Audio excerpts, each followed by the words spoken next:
Oh yeah, that worked like a charm. Look at that there with the whole images right in the middle of the fair use notification. Howdy, boys and girls. Welcome back to the Lost Begotten channel of fish cakes and pan babies. Or is it pancakes and fish babies? I'm not sure. How y'all doing?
Alright.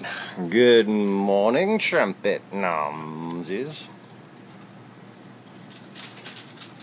Welcome, ladies and gentlemen, brothers and sisters, chickens and roosters, guys and gals, dogs and cats. I am your something, and welcome to the stuff. Yeah. So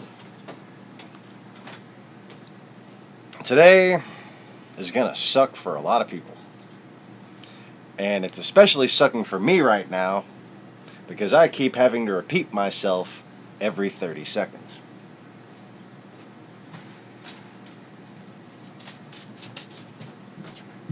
Thank you.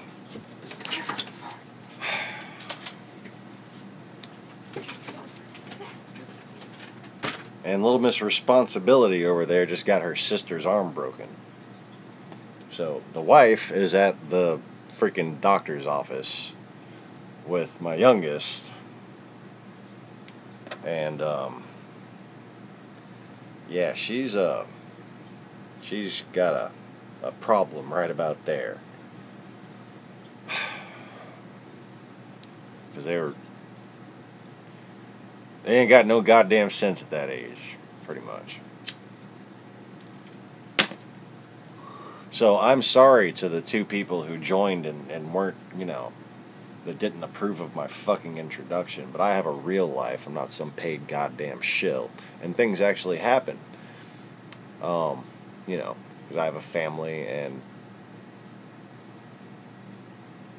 frankly, I just do more than you in every way. Anyway, speaking of which, a guy that does more than most people. Holy shit, big ass clump of hair algae. Can't let that float around. Where'd you go? Oh, where'd you go, you fucker?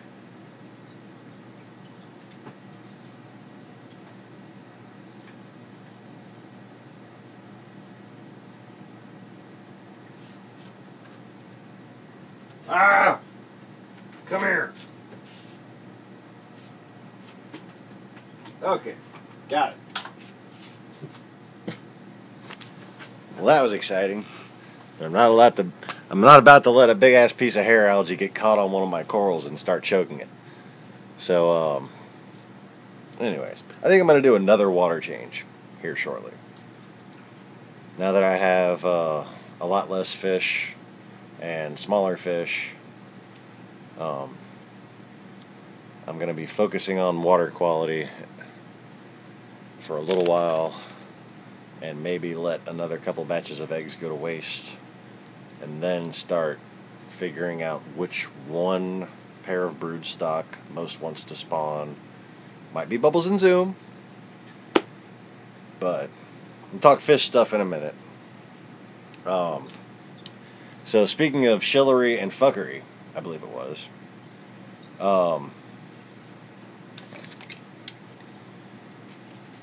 apparently it does not pay to not be a shill. They organize against you. They really do. Facebook has shut down the Louisiana Hurricane Center on Facebook. Runs a website, okay? Because apparently they're claiming that you have to be a licensed meteorologist to be able to talk about the fucking weather on the internet.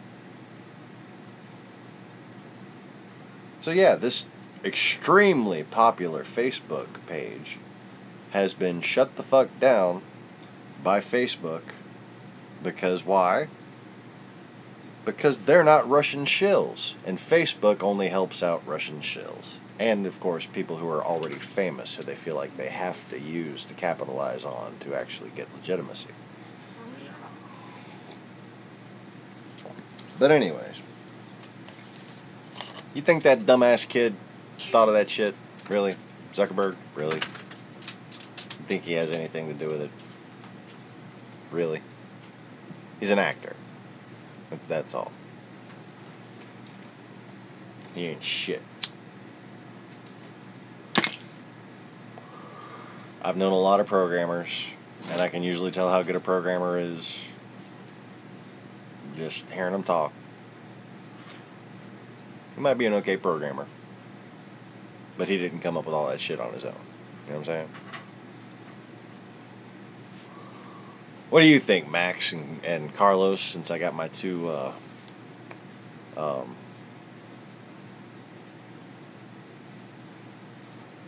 Matrix loosed friends on with me?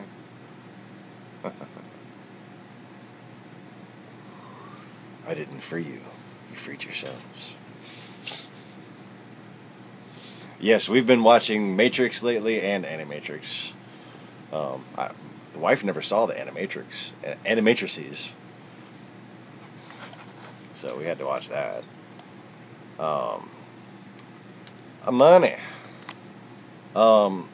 Shills are people who run multiple accounts, often Canadian or in various areas in Eastern Europe, and extremely prevalent in Moscow and St. Petersburg. I've been reporting on this for years now, and now it's finally being confirmed by credible media sources.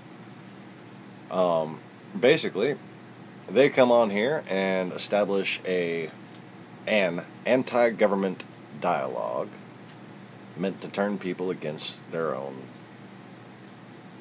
elected, rightful, lawful government. Through the use of paranoia, fake news, accusations, that kind of thing. Illuminati and Freemason conspiracies, that kind of thing. Those are shills. And they all usually have nice introduction splash screens and fancy graphics and nice microphones. And whereas I have gradually built up, okay, compare my channel to all the other channels. This is supposed to be YouTube. You broadcast yourself. Okay, now there's people like Casey Neistat and PewDiePie who are, and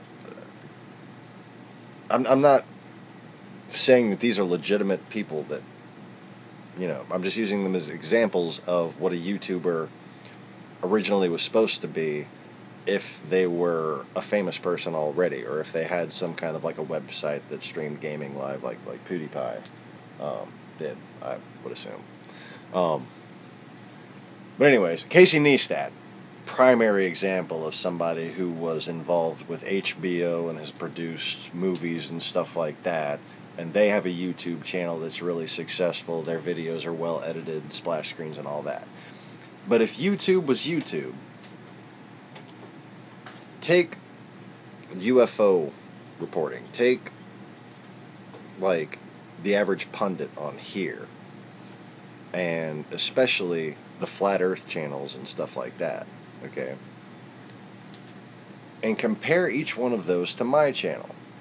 Alright, what you've seen on my channel are beginning fucking cell phone uploads, and you see me announce, oh, I'm getting a new software and I'll be able to do stuff like edit videos and shit like that.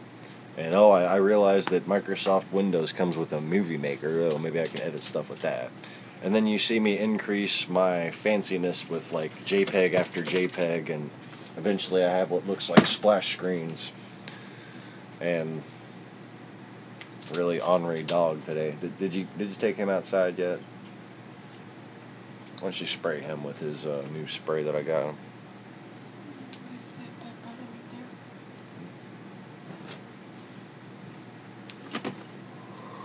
So anyways, my daughter's at the frickin' doctor with a broken arm.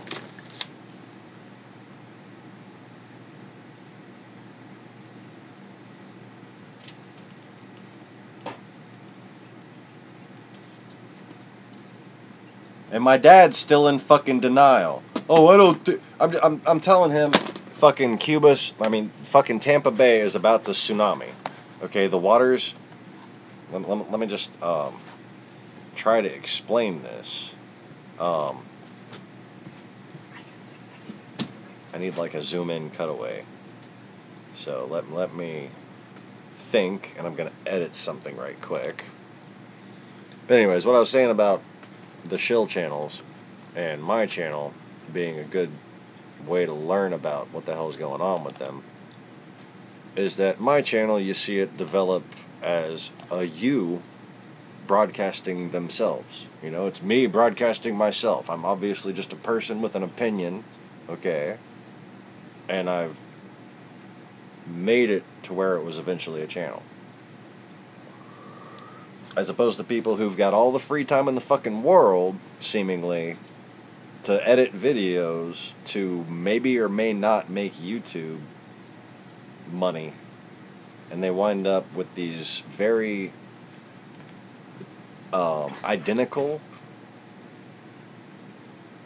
strategized pay-to-promote campaigns, and basically shills get to set up playlist after playlist and get fake views and fake accounts subscribed to their channels, so that it creates a bandwagon effect, so they get this seeming legitimacy, and so they can make money, okay, and it pays for their free time. They just, apparently there's some kind of bank out there that sees that as a viable business plan, like you're just going to be guaranteed success in YouTube, and you can just spend all this fucking time and money on a channel and suddenly have a fancy YouTube channel.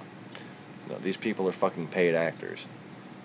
These people are shills. They're fakes. Everything about them is fake. Everything they say is a script, okay? And like,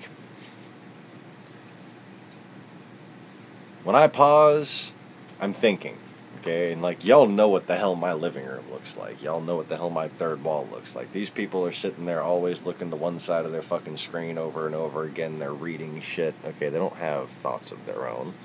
They're trying to brainwash you with a bandwagon effect. That's what YouTube was put here for. And it was part of the whole strategy against America, okay?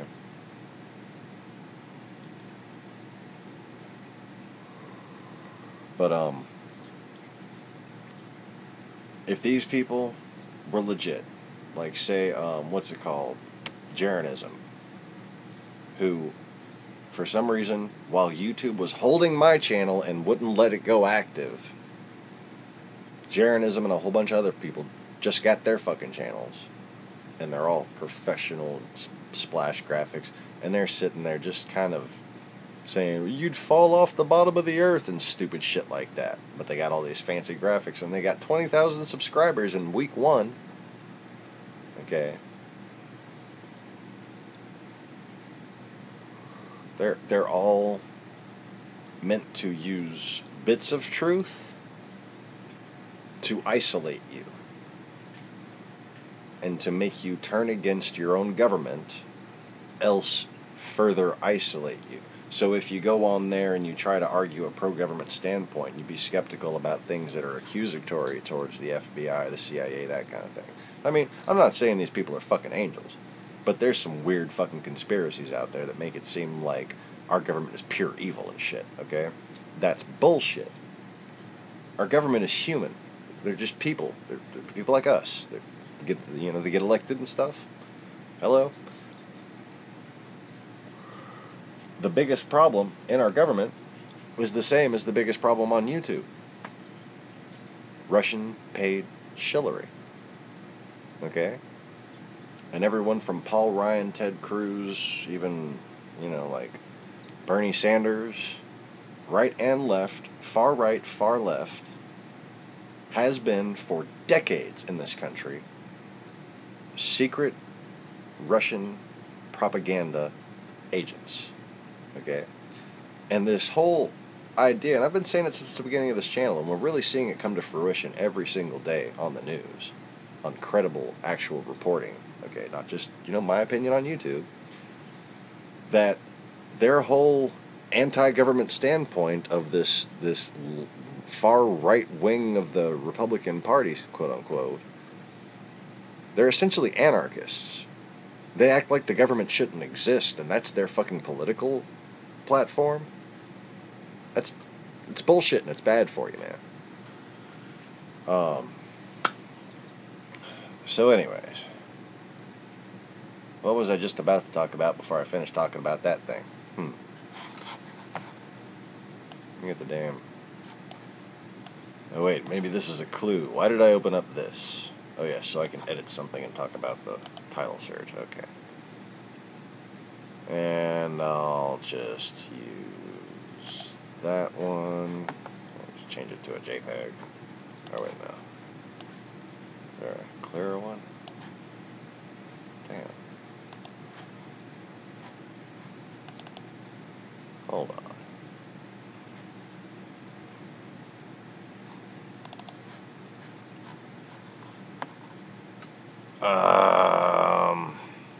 Yeah, that'll be good enough. Let me edit that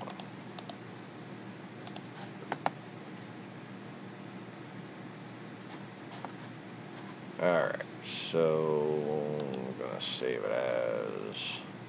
Or maybe I'll even include some little graphics on there to help me once I finish cropping it. So just give me a second, y'all. What I want to demonstrate, and I'll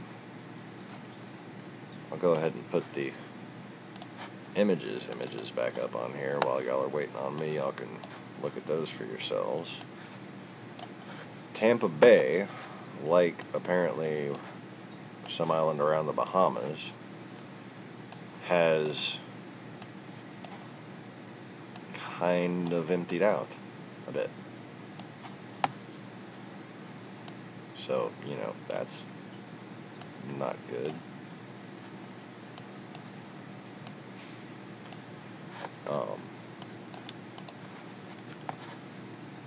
So let me try to get an explanation. But there was a CNN meteorologist actually made a good catch on this possibility. I don't know whether he was repeating somebody else's theory, but this is very similar to the New Orleans doomsday scenario that Nash Bridges had long predicted, in which a hurricane would essentially come up the same path as the Mississippi River, and its tidal surge from the direction of the wind of the storm would go straight into Lake Pontchartrain,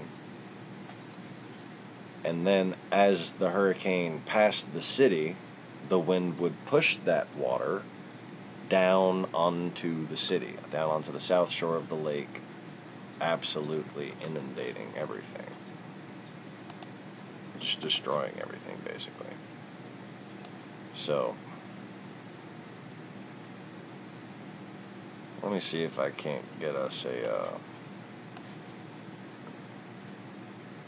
zoom in on Florida. And I'm going to crop this up to where y'all can see, hopefully, Tampa Bay fairly well.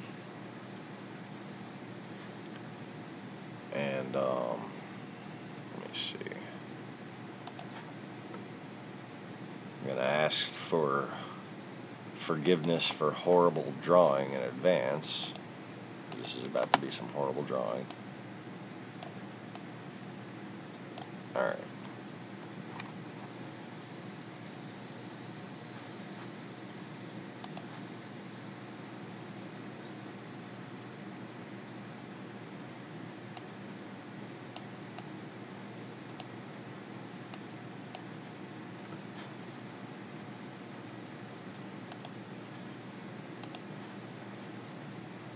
One more second, almost done. Okay. So, what you're looking at here is... Oh, apparently I didn't save the one without the arrows. Tampa Bay right there. And let me go ahead and be the ghost in the machine.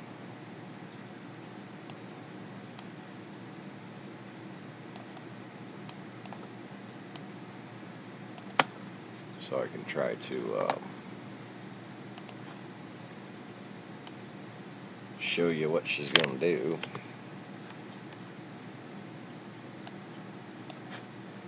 Alright.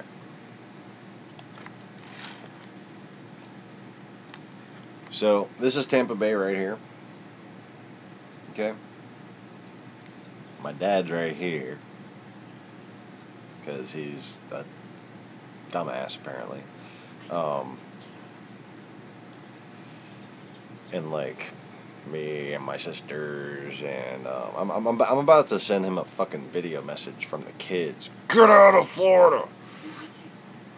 Oh, good. My daughter's harassing him from her phone. That's good. She has a little phone she gets to use around the house and for emergencies. Yes, she's always playing like Final Fantasy or something on there. Anyways, so stop. This storm right here, okay, it's going up somewhere. It's going up somewhere. It don't really fucking matter at this point where it goes up. At this point, it's right about here.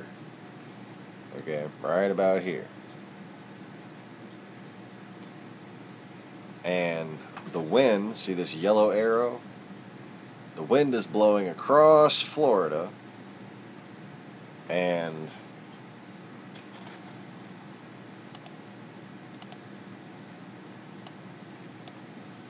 has emptied the fuck out Tampa Bay right there. I mean, look at that.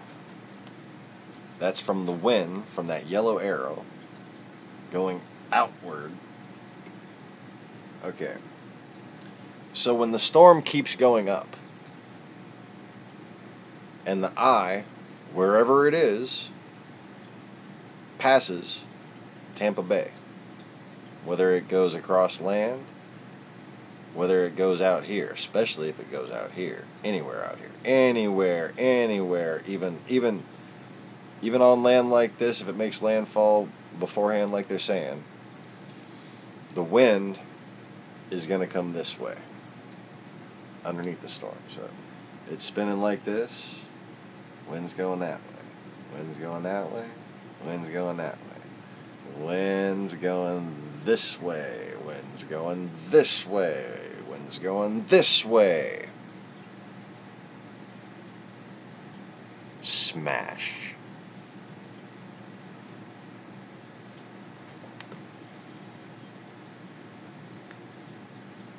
All that. All that. Smash.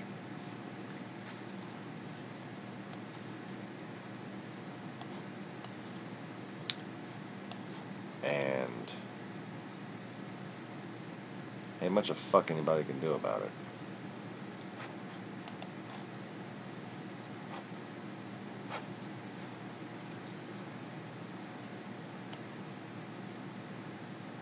Hi, Taylor.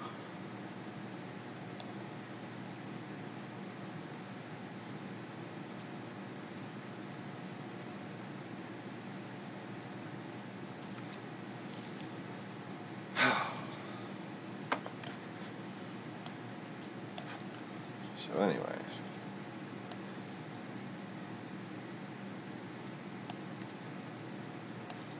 that's the whole bay view right there.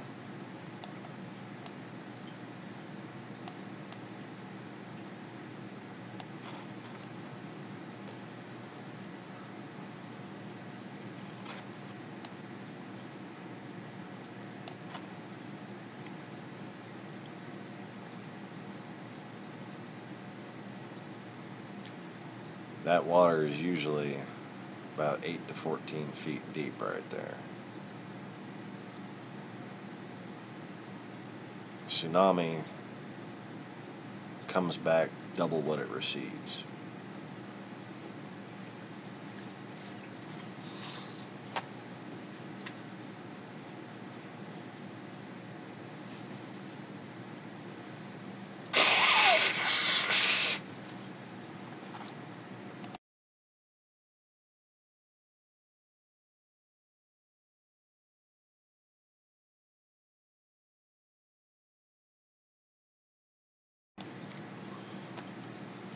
Sorry about that. Had to blow my nose.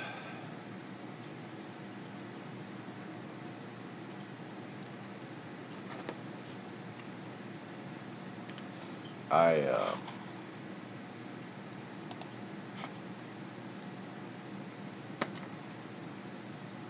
open it up to the comments for questions and for someone to remind me of what the hell else I had talked about earlier that I interjected from. I knew there was one more thing. But yeah, my dad needs to get the fuck out of there.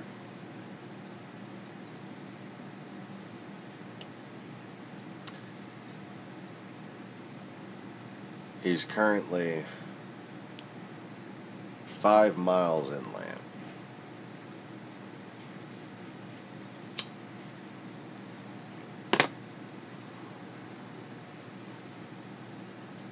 And the neighborhood isn't sea level, but the house is built up. How well did that go for Houston? Because let me tell you, Houston is the land of the, quote, built-up house. I mean, I lived there during, like, the housing boom in Houston.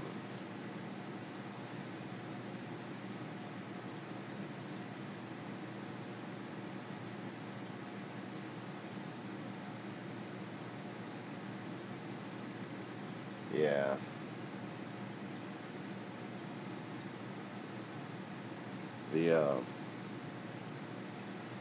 The Louisiana Hurricane Center guy, who's been blocked from Facebook now, even though he's just a fucking average legitimate guy. You know, they let Russian fucking spies who are subversive to the United States government, they let Confederates have their way on Facebook. But this guy, I even did a who is search on his website. He's in fucking Gonzales, Louisiana. Like he's a Louisiana native.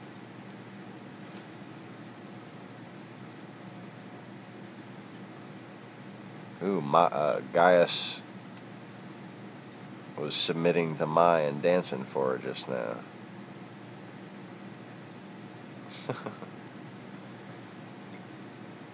I really wish we could get some kind of better result out of them. I gotta maybe try moving them around. Y'all, which clownfish do y'all think I should think about like concentrating on the most if I had any of the pairs to choose from? Should it be Tatsuki? Should it be my current producers that I know are gonna lay eggs? Start feeding them heavily so I can get a good batch of clownfish? Should I not focus on them and start feeding Tatsuki and Yamachika heavily? Or should I start Project Mai and start moving some rock out of her tank and make her easier to catch and get them in the bottom tank with the glass bottom and get them in closer quarters maybe, so it'll be like, you know, either mate with them or kill them, you know, pick one.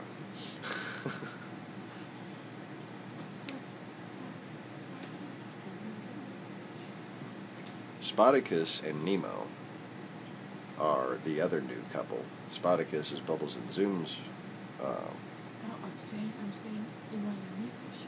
Okay. Don't interrupt. Ever. So Spartacus is one of the fish that Bubbles and Zoom produced, that I raised, that was my wife's favorite. So when I found out that 5 of the babies I had delivered were missing, and none of the people that worked there, which is basically like the 2 partners, I think they're brothers, and like their wives. There's like the people that work there, you know, like one of their sisters maybe. But anyways, none of them said they sold. I didn't get to talk to one of them, but 4 out of 5 hadn't sold anything. So apparently that green carpet anemone that almost fucking killed me killed 5 of my babies. So we took Spartacus back, and we got onyx, a pure onyx, that looks like one that Rod would raise. Okay, but it was from Pro Aquatics apparently. And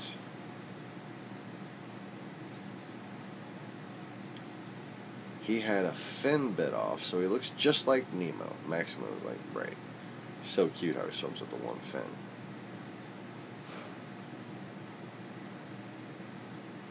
So, a long time ago, I had the idea of creating a domino percula. And that was one of the main things I wanted to, like, when I wanted to breed clownfish, I wanted to get the onyx. Actually, they didn't even have onyx back then. They had the black accelerus. And I thought I could try to breed a black accelerus with a true percula and get it to come out extreme misbarring with the, oh, you're quite welcome. But there's some extreme misbars that I had seen when I was little that were kind of spotted, kind of like Spoticus is. One even had spots and a unicorn type spot. That was one of the best look. That's like the fish that made me want to breed true perculas.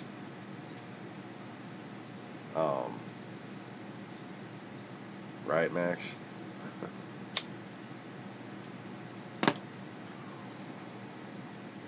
They're all asleep right now, day cycle. So, this opportunity now presents itself to try to attempt my original project, only in a much more logical way. I think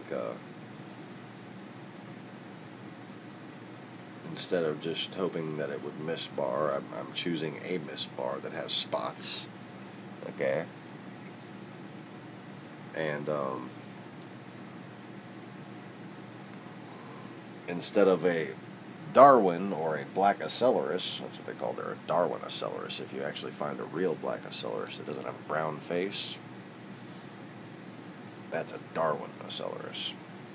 And they're actually bigger and more robust. And they're one of the only fish that can survive in that green carpet anemone.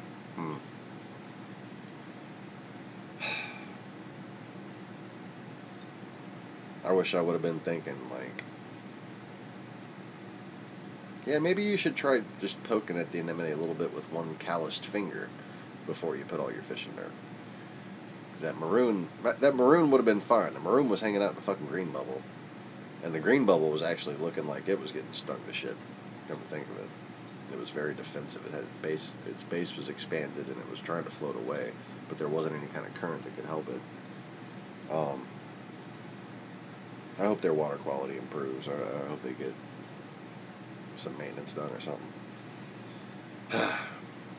Anyways. So this onyx with the gimp fin, with the bitten fin, not a gimp fin, his fin was bit off. That's the reason why I took him home. Actually, that one and the other one that was almost dying were in the same tank with a bunch of accelerus, like black accelerus and Wyoming white and frostbite blends, right? You take a Wyoming white, breed it with a black accelerus, and then, you know, they're accelerus. They're like the false percula clownfish. So they're a little bigger, a little more aggressive to other clownfish because their size, they grow quicker, right? When it all comes down to it, I think true perculas are much hardier fish and better for beginners. And I think true perculas should be more expensive just by default. In any look, a true percula should be the more expensive fish because they don't get diseases as much. They're much better with high salinity, neglected tanks. I mean, you want to give a fish to a teenager, you give them a true percula. Anyway.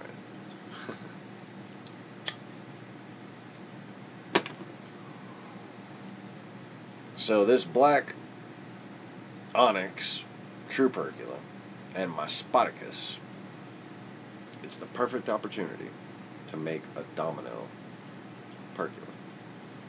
My Uncle Dave used to have this beautiful 75-gallon when he lived at my grandmother's house after his divorce, right? But he had it in the dining room, and we'd go there for Thanksgiving a few years when he had it set up, and he had this awesome school of domino damsels in there.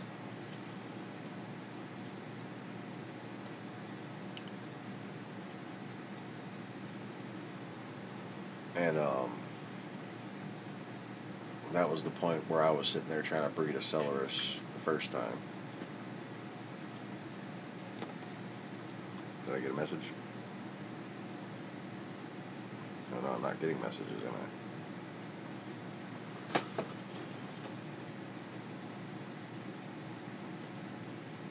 Oh.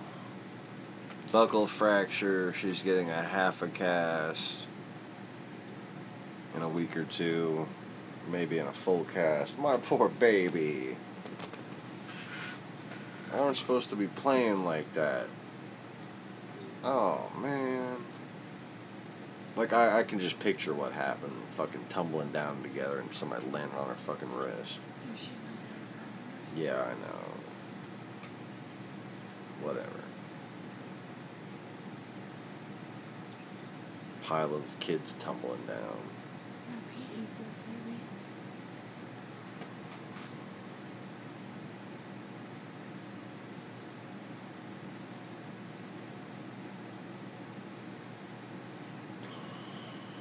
Well, I mean, there's no regulation in children. Like, people who are sitting there saying the small government is a good thing, there's a perfect fucking example.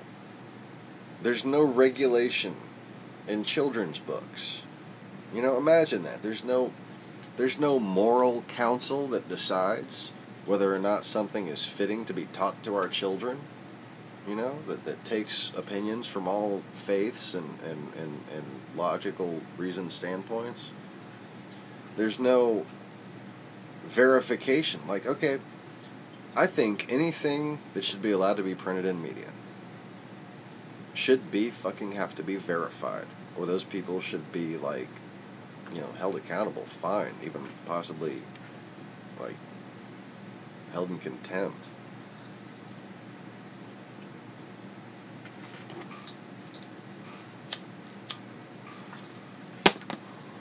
Yeah, I can't believe that.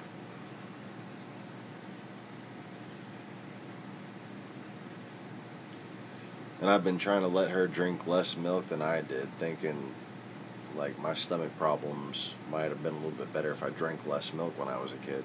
But you know what? I never fucking broke a bone unless I, like, fell high from my... I fell on my fucking hip, like, flat, fell about 5 feet, flat on my side, on my fucking hip, wrist, and got 2 concussions because my head bounced. And my hip was fractured. That didn't even fucking break. I never broke a bone. Skateboarding, bike riding, martial arts, soccer. Fucking played Little League soccer, basketball. I played street football in the ghetto. I don't recall there being but one other white kid. He was like twice my size.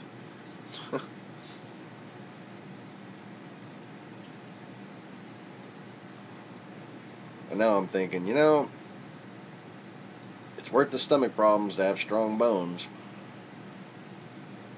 Fuck. I'll have to start letting her drink more milk.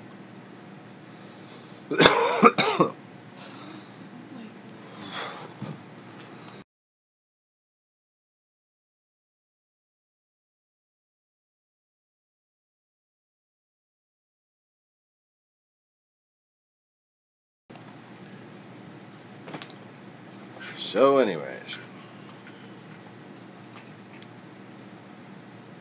in case you missed it, earlier I had explained that as the storm proceeds northward, basically, it would have to go back into the Atlantic at this point in order for this to be avoided. if it proceeds anywhere on the west side of Florida and passes Tampa Bay towards the west side of Florida, the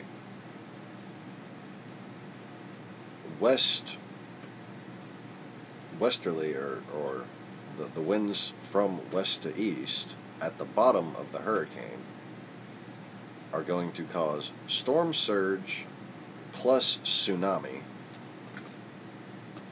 to slam into that now empty coast. So you will have the normal tsunami effect that an extreme tide can cause, which can be up to double the amount that the water recedes. And in addition to that, you will have the, I think it was 9 to 12 feet of storm surge. That could also accelerate the initial impact wave of the water. And that's a very scary thought. All those buildings right there are going to be crushed. That tsunami's going to come in, and it's going to look just like Fukushima and Miyagi Prefecture in Japan.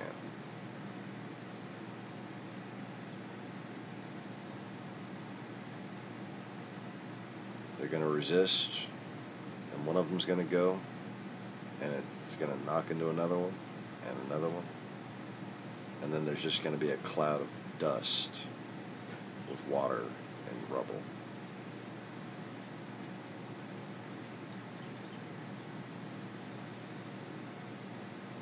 And like I said, I don't know if there's a damn thing we could do about it.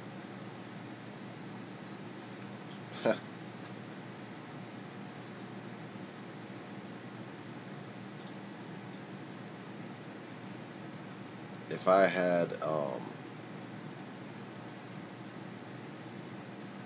had the Starship Andromeda and I could launch a phased array of quarter kiloton explosives, I could actually plan out how to pulse that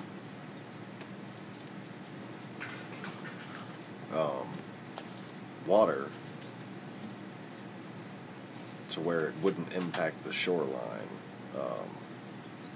except for maybe a little 5-foot lapping series of waves, but it wouldn't be an inundating tsunami.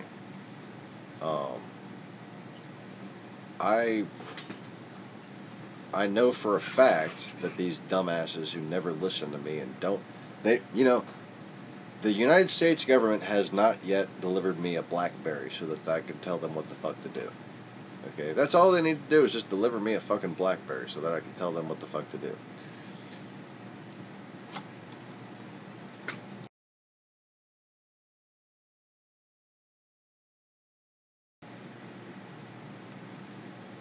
If they would do that,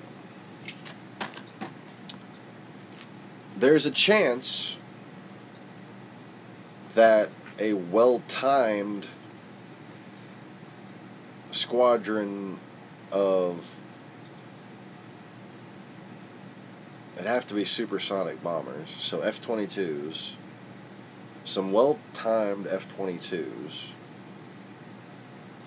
could basically bomb the advancing wave. Okay, and they would have to go in formation, in linear, in extremely long column formation, so as to protect all of Tampa Bay, essentially. You'd probably need about 15 planes, times 2, because each one would have to strafe, drop its bombs all simultaneously. Then the next unit would have to drop their bombs in succession, while the other squadron turns around. And basically, you'd use just pure shockwave and impact crater, one by one, to slow the advance of that tsunami wave. It would cost a shit ton of money, and it would use a whole lot of really good bombs, but if we wanted to, we could do it. We could save lives, and we could save all those buildings and houses.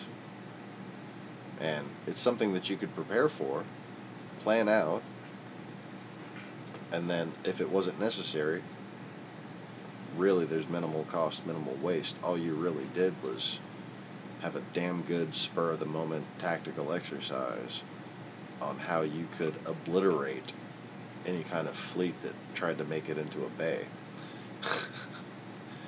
Because let me tell you, if you can stop a fucking tsunami, you can stop a bunch of fucking terrorists. Imagine like like a bunch of Iranian little boats or something like that comes and tries to launch a little sneak attack on something. I'm not saying out here, like in Europe or something. Qatar. Have this fucking strafe mission programmed into their targeting computers.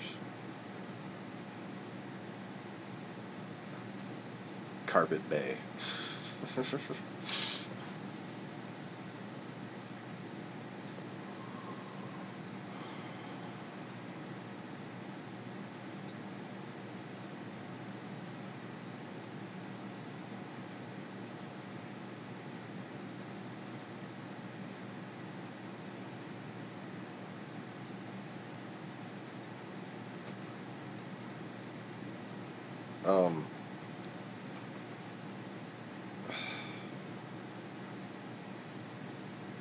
They don't do cloud seeding for natural disasters.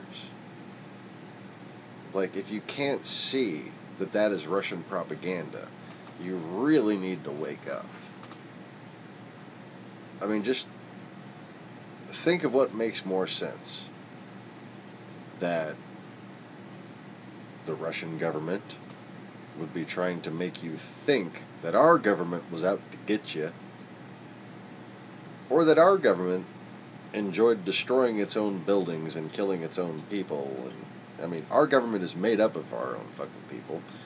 A lot of them live in Houston and Florida. A lot of them have houses and family in Houston and Florida.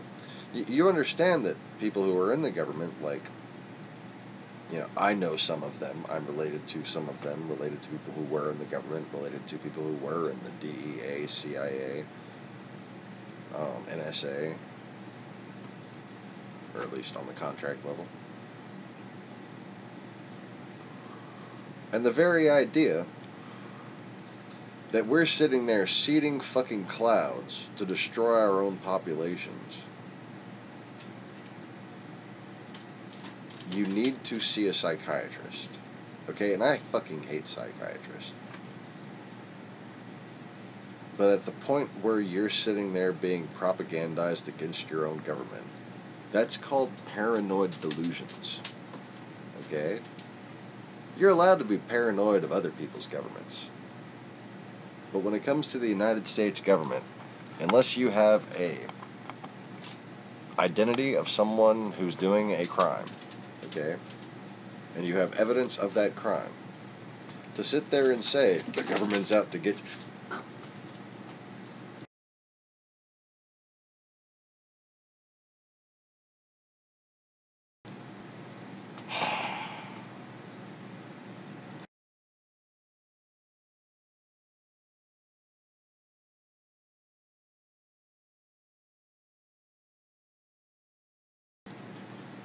Okay, excuse me. Get rudely interrupted again.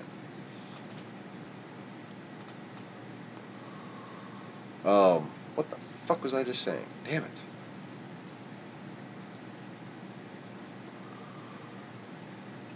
Don't be propagandized against your own government by silly sounding shit. Okay, that's, really? They're making if they're talking about stuff that people used to say gods did, they're talking out of their asses. when they're saying that the United States government can do it. Okay? You'd be less likely to be accurately diagnosed with paranoid delusions if you believed that there was some dark mage somewhere, some evil wizard casting spells. Okay? That is not quite a reasoned argument, but at least it's a religious argument.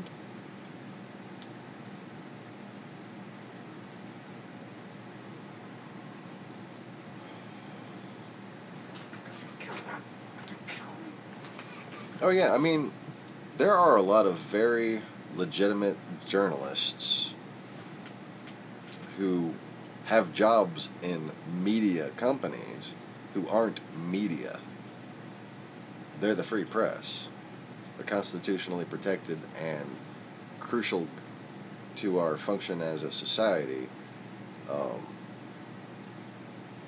You know, body of people that protect your freedom every day. Okay, and most of them, you know, the ones who don't work for Fox News and like the shills on fucking CNN that just kind of talk each other's heads off. Oh my god, they're so fucking annoying. Almost as annoying as these burp hiccups that I have in the morning.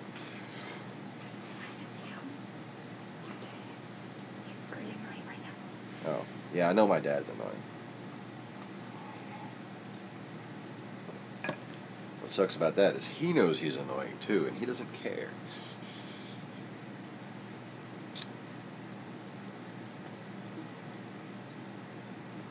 But yeah, you will find that CNN and MSNBC have actually both done not full debunks, but several times addressed things like Sandy Hook, 9/11, chemtrails. They actually, you know, they'll talk about it just to have a stance on it, and they officially record their stance on it, and then they move the fuck on. They're not trying to make people paranoid and crazy by mentioning it, and they're certainly not trying to cover it up. They're giving their stance on it. You don't know what chemtrails were? I mean, cloud seeding is a completely different thing, okay? Chemtrails, guess what? I mean, just guess what I'm going to say. Guess what I'm going to say who's behind it. Just guess.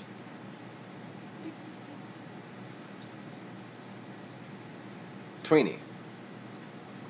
Russia. Russia. Very good. You get a gold star by your name for the day. Alright, now play your fucking game, or I'm going to send you in the other room, okay?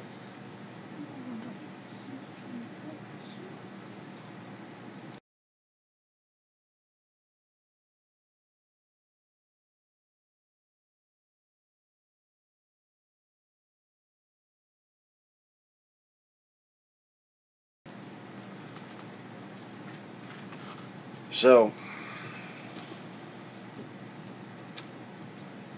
Russia. How do I know that Russia could possibly be behind chemtrail activity in the United States?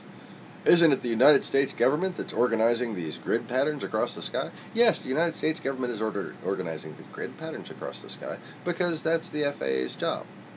They got to keep planes from fucking crashing into each other, don't they? Okay. Well, there's a couple other things that are very interesting. And this involves the UK, it involves Australia. It involves a lot of things. Hi, Emily, by the way, sorry. It involves every NATO country. But that's going to be the second point. The first thing is,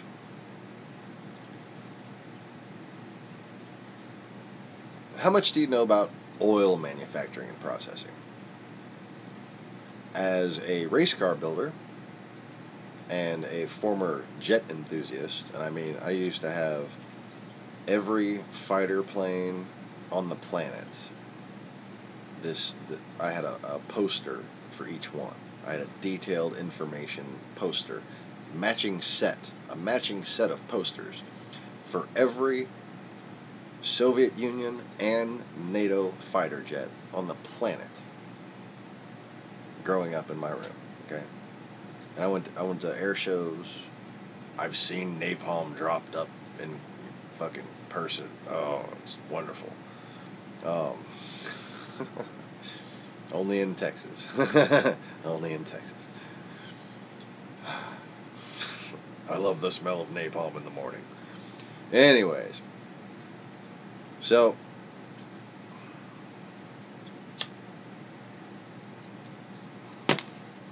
I've flown a plane. I've known pilots. I've got uncles who've flown planes.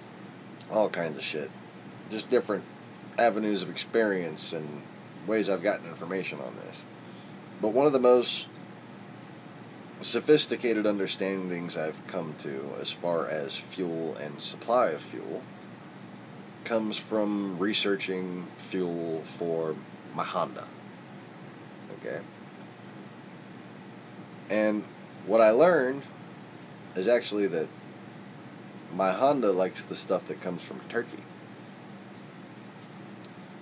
And airline jets like the stuff that comes from Russia.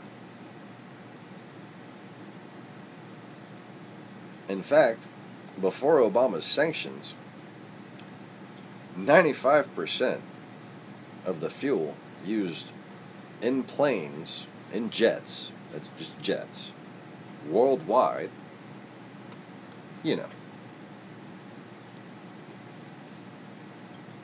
airlines in general, even American jets for quite some time, were being supplied by fucking Russian fuel. It's a particular type. We refine it here. But they've actually started refining it too. And that was being used during the whole Gulf conflict. We were buying refined oil from Russia. And up until they started fucking around, up until about 08, 07, it seemed to be going rather swimmingly. Russia was helping us with the war on terrorism. It seemed like it was cool. Like they were just wanting to be people. Like they just wanted to be a country. We all just want to be a fucking country. And it's Russia that just decides every 100 years, oh no, we're just going to fucking take over everything. Jeez. Get over yourselves. Like, get the fuck over yourselves, Russia. For fuck's sake.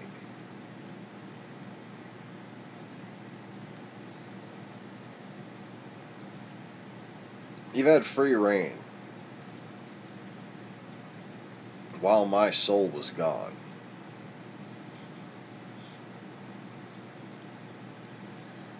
But you saw what I was willing to do to myself to teach my own people. And now I'm showing you what I'm willing to do with my own people to teach you. So just imagine when you fail to learn your lesson, what's going to happen to you. It's a mechanism of fate.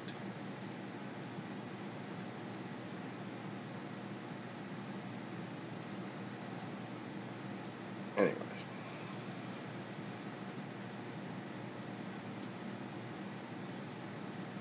So, there's this other little thing, I almost forgot, that explains the scheduled, quote, meteor showers, as well as the oddly timed, and I can't think of examples right now, but oddly timed grid strafing of the atmosphere that creates like a tic-tac-toe fucking chemtrail. Well, we've had an agreement for quite some time. It's called the Mutual Surveillance Pact.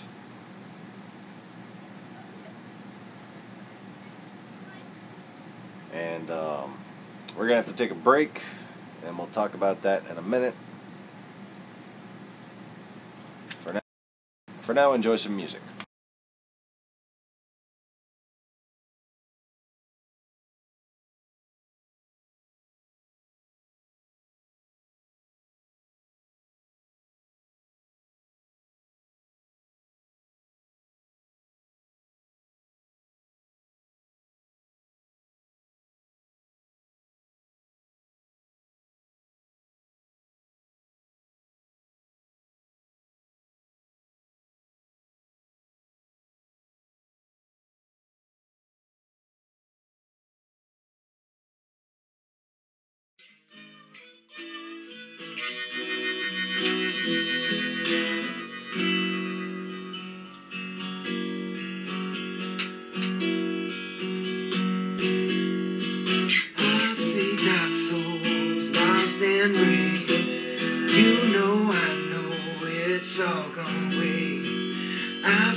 deep inside in my heart, I know it's coming oh so soon. But I try to find a way to get away from here. I know why can't I get back? I know you coming through. You're trying. Oh, you're trying to get me. You're trying too hard. I'm going, baby. I'm going too far. I want something better than this. Yeah.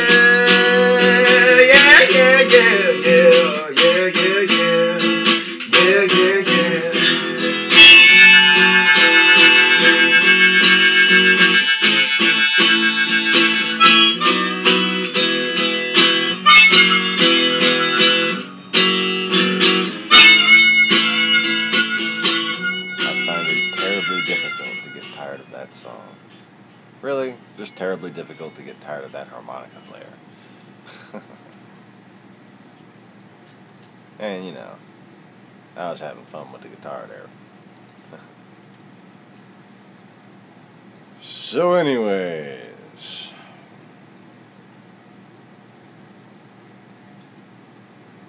we were talking about how the winds here we're going to shift in a circle, see, and they've emptied out Tampa Bay right here, and then once this storm continues up along the coast, if it does, and even if it goes due north, and really, you know, there's going to be a tidal wave, a tsunami regardless, right? But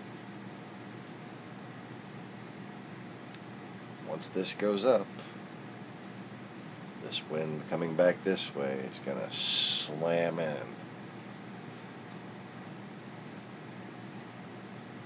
The storm surge is always on the right side and the bottom of the storm. I mean, it's basically, you know, wherever the wind is facing, you know, the wind is what's pushing the storm surge. There's no arbitrary direction that it comes from. Sorry. Typically, we don't see a hooked impact like this. We don't see an impact that goes under Florida that hits it from the west side. And there's nothing there that's built to handle this. Seriously, there's nothing there that is built to handle this. I drove there recently. Okay, I've seen it. No, they're fucked.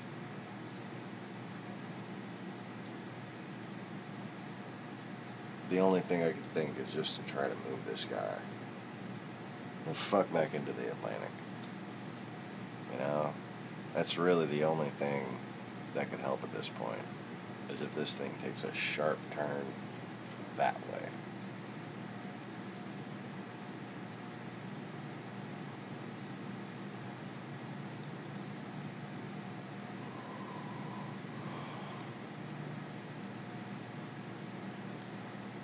Yay, haunted house. If you've ever heard of the House of Shock in New Orleans, all my freakiest friends, even Levi, I've told you all about Levi, they are what's called House of Shock regulars.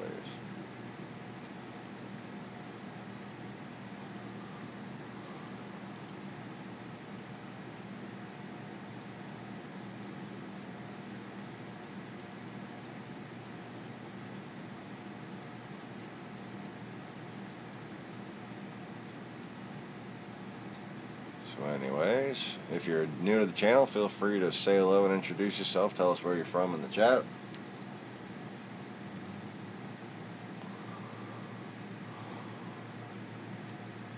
Excellent. Starting to understand. behind all fuckery is, you know, the devil that convinced us all he didn't exist and wasn't here walking around on the planet, basically.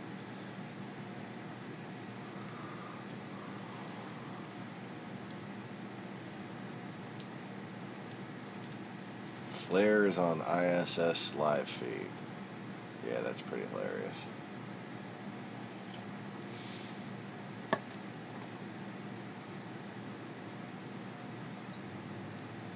We have,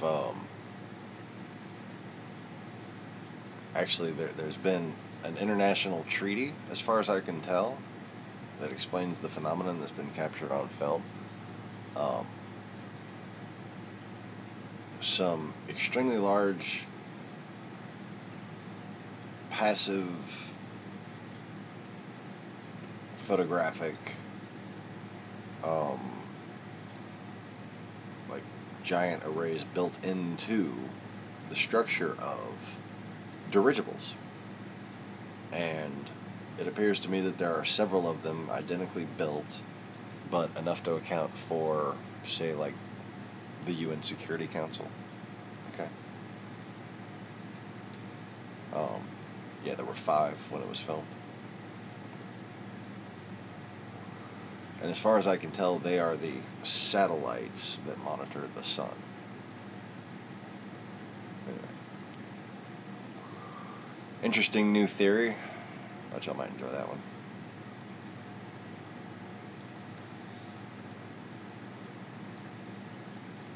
Just kind of occurred to me on instinct, I suppose. Vitamin C, calcium. Okay. The Lost Begotten with calcium. What the fuck is that noise out there? Hold on. I'll be back.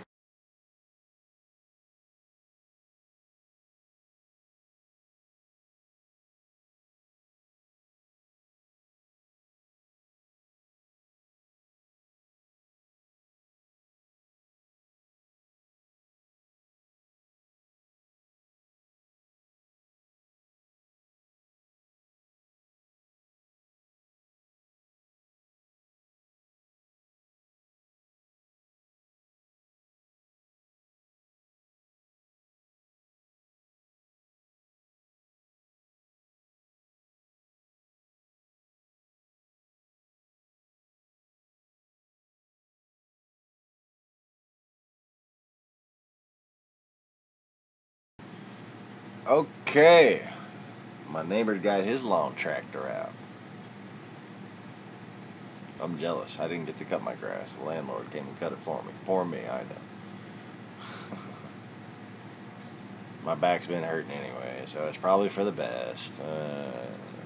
But I was going to heal up in time and cut it this evening. I'm going to take all the fun out of that. Full gas can and everything. I could have cut all his grass too. Shit.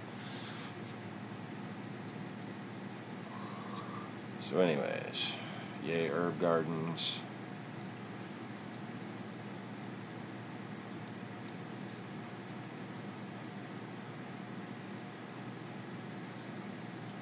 My mom loved antiques.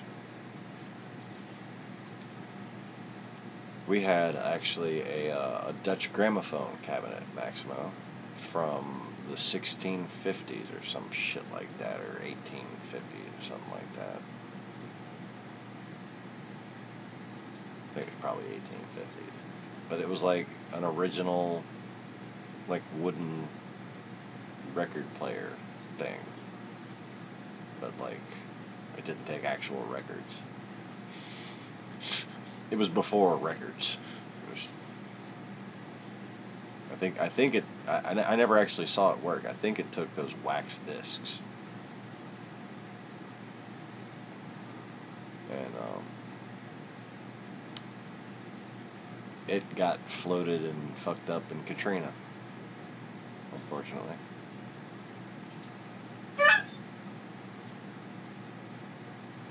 We used to keep a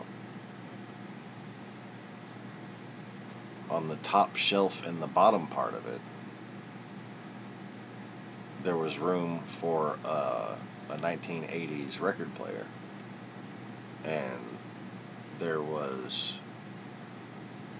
holes in the back of each section of it, so run wires right through there. And then the bottom section was big enough at a slight slant to store a whole bunch of records. So it made like the perfect record player cabinet, and it used to be a gramophone cabinet, you know, like, how cool is that, you know?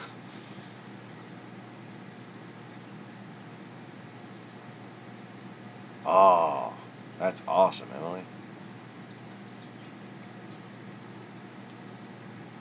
Emily's grandfather had one that played the William Tell Overture, for those of you who don't have a big enough screen to see the chat.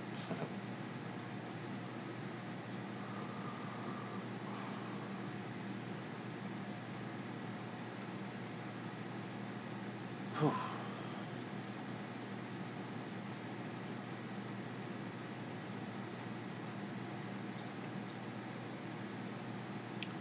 I was just about to ask a kid to wash some dishes, and then I realized, oh no, she won't be washing dishes anytime soon. Fuck.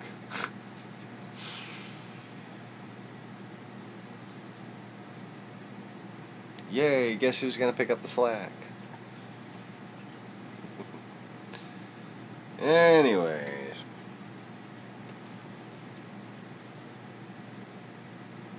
So this thing here, man.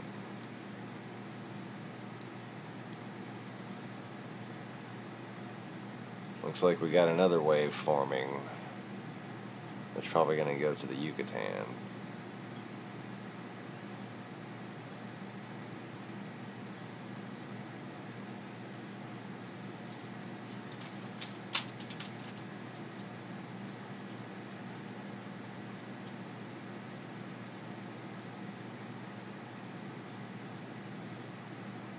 I tell you what, as far as that northeast turn, doesn't look like there's gonna be a wobble. You know, maybe a wobble at best. See, you can tell kind of where a storm is going when it's on the move in its turn by where it's flaring towards. Now you see it's flaring up when it starts to jog up, and then it flares northwest in those last frames, and this is just from an hour ago, right before I started the broadcast anyway. It's a 12-hour loop, but you can see that last flare up, so it's, you know, its direction presently, thus, oh, it's going to continue north-northwest, and it's going to probably I is going to wind up right over Tampa, and this is worst case scenario, and it's most likely scenario, so, I mean, listen up here. You're going to wind up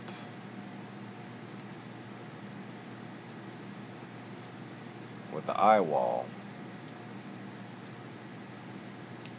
passing Tampa, which means the storm surge going from west to east back into Tampa Bay is going to be as powerful as it can possibly be.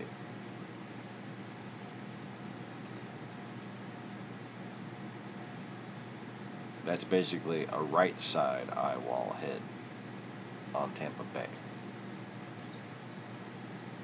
And then it's probably going to go back into the ocean. So it's going to be gaining strength just a little bit, could be gaining just a little bit of strength as the east to west winds continue to pound Tampa Bay.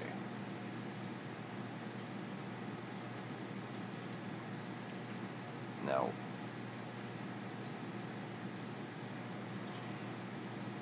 I do wish Joey would get on here.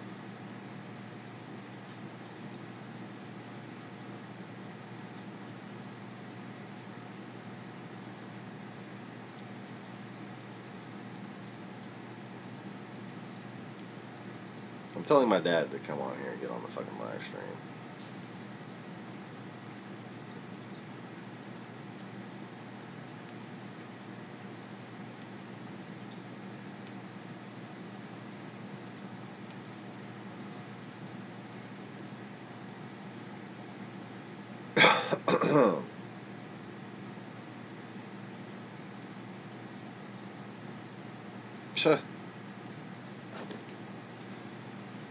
They've ripped off Joey on his fucking payroll. And I mean ripped him off, like $1,500, ripped him off. Like, gave him $2. Literally, gave him $2 fucking dollars when they owed him $1,500. Ain't that some shit? Ooh, that pisses me off.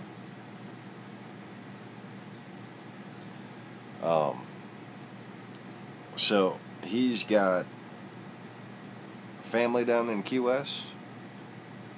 I believe that owns a business in Key West. And,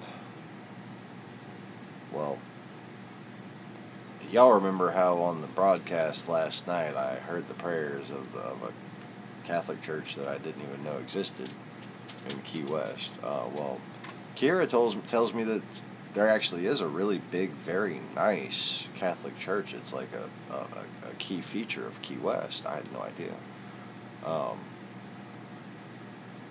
But because of the way that they prayed, the storm did not hit them. And that, I mean, it really should have hit them. But what wound up happening, and apparently it's not being reported on television news anyways, is that several of the bridges that connect Key West to the mainland Florida have been destroyed. So, like, there's no access.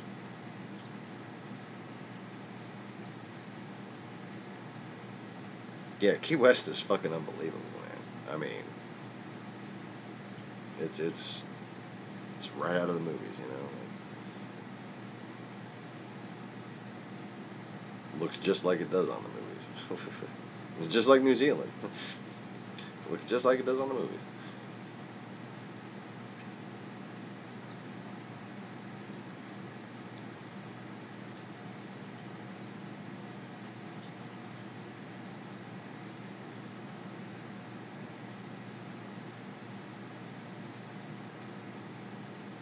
Well, you know, nobody stayed to report the storm in Key West for two reasons. First of all, the idea of chivalry and self-sacrifice for the greater good, that doesn't exist anymore.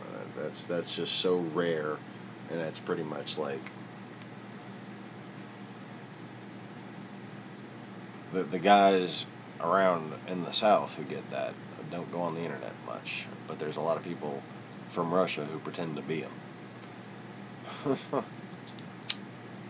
Further increasing the loss of chivalry in society.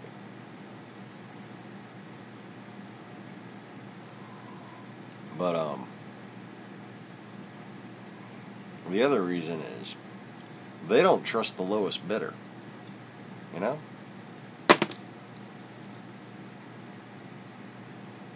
Yes, yes. Thank you, Joey. Appreciate you coming. And of course, the number of people watching hasn't gone up. It was 5 before, now it's 4. Now we have another person. That makes perfect sense.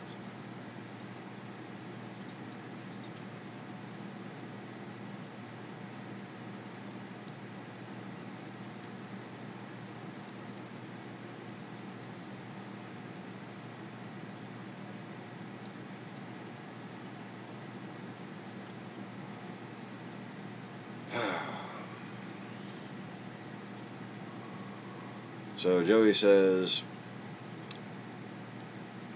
the people in Key West are mad at the national media outlets because none of them stayed in Key West to report on them. Report on the storm. The lady from Key West who runs the group said that all the bridges to the Upper Keys are gone And Key West sustained major damage, and there's no reports of it anywhere in the media.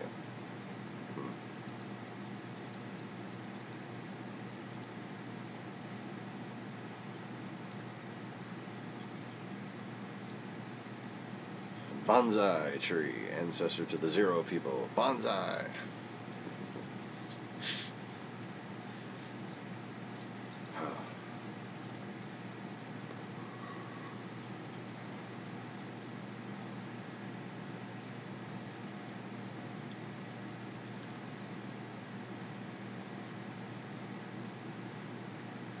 Let's just hope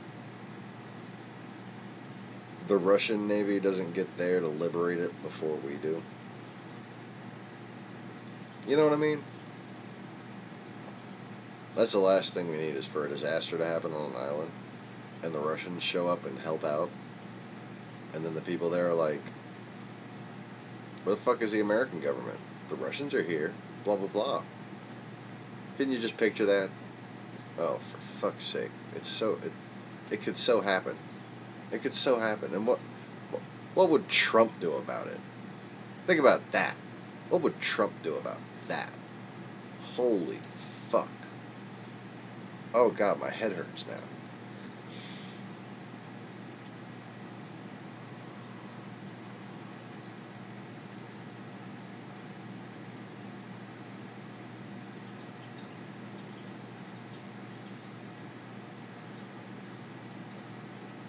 Yeah, the storms continued to increase in intensity after it passed Key West.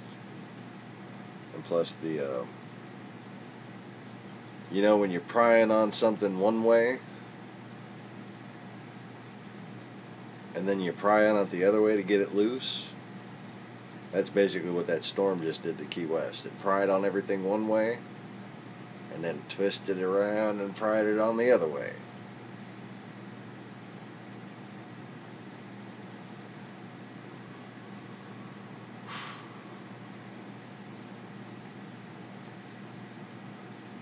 But yeah, it's just like the New Orleans scenario.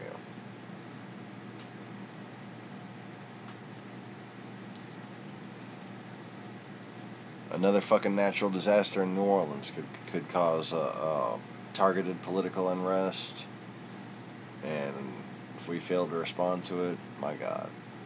And this is a situation right here where the Navy's going to have to respond. The Coast Guard isn't going to be good enough, and there's more Russian Navy in that area than a U.S. Navy, and that's fucked up.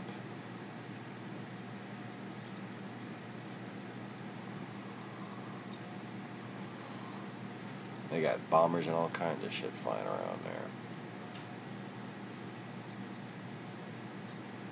In fact, something tells me, and y'all feel free to go ahead and peek and verify.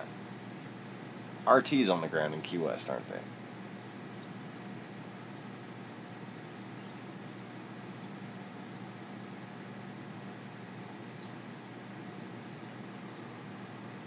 Oh.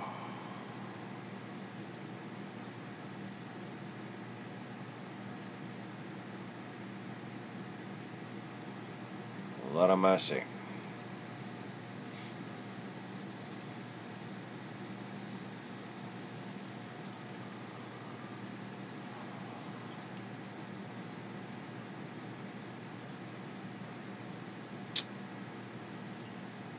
So I'm hoping my dad will come in here and see what I got to show him.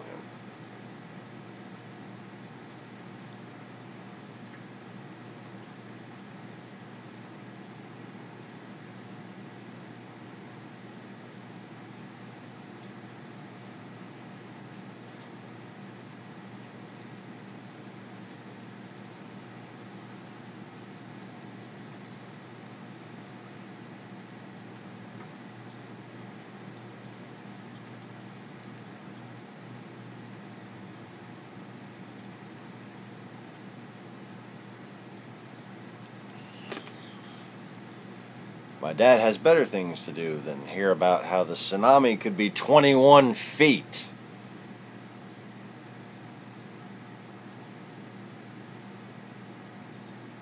And traveling at up to 45 miles per hour.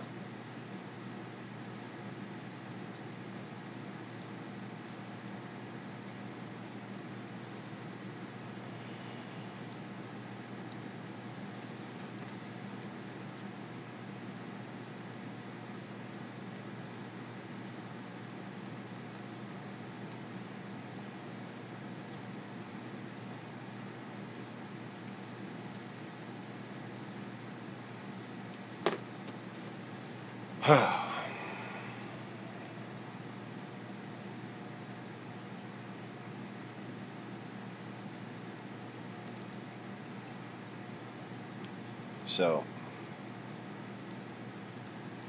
let me download an updated weather map right quick.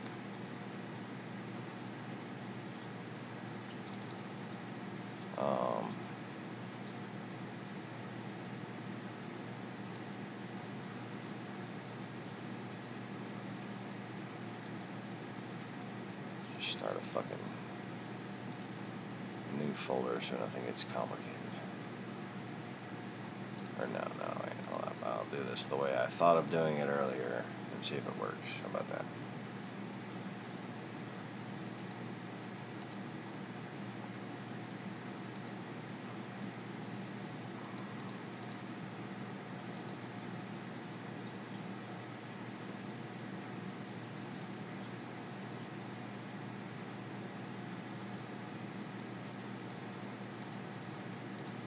Now, as long as it actually asks me to replace the files, I can put them back up and I won't have to change anything.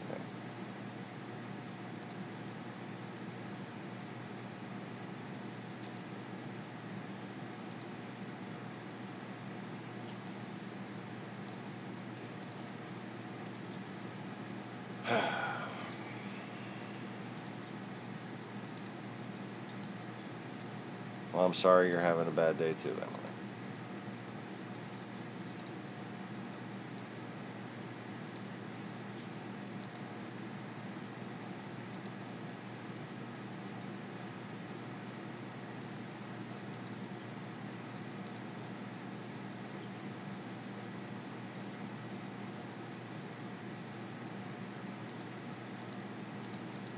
What?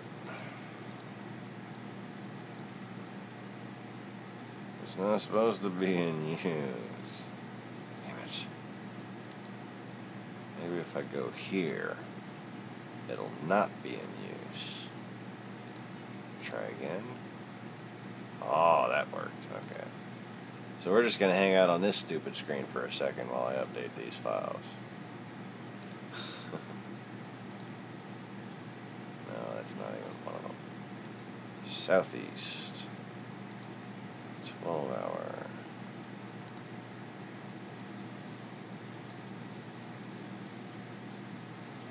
Replace. And radar. 3 hours.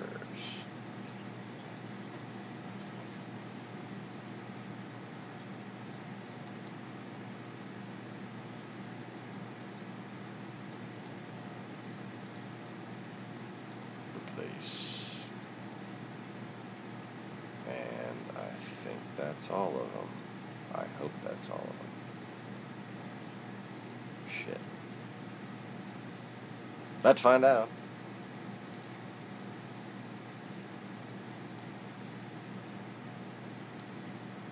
Alright, east loop, infrared, southeast loop, infrared, hemisphere loop, infrared, and radar loop. There we go. And they're all updated, isn't that sweet?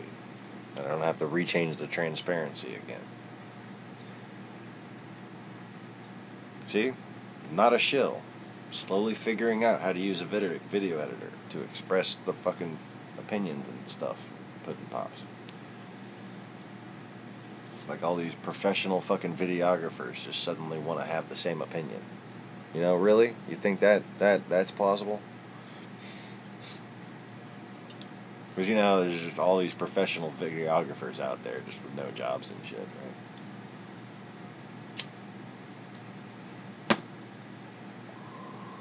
Got nothing better to do than to sit around and talk about the Illuminati and spend hours a day editing videos for no agenda, no extra pay, no guarantee of compensation. Not bloody likely.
You know what? I'm about to send this picture to my dad because I don't have time for him to fucking Hold on. come on here.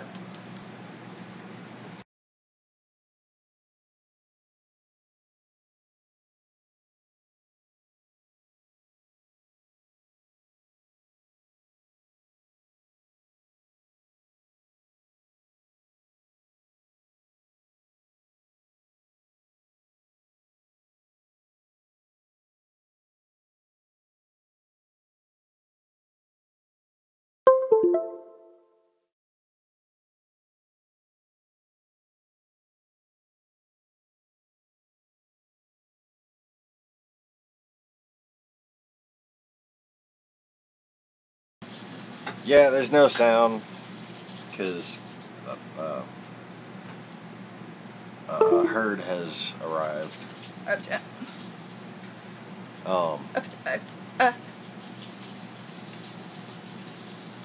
Pat.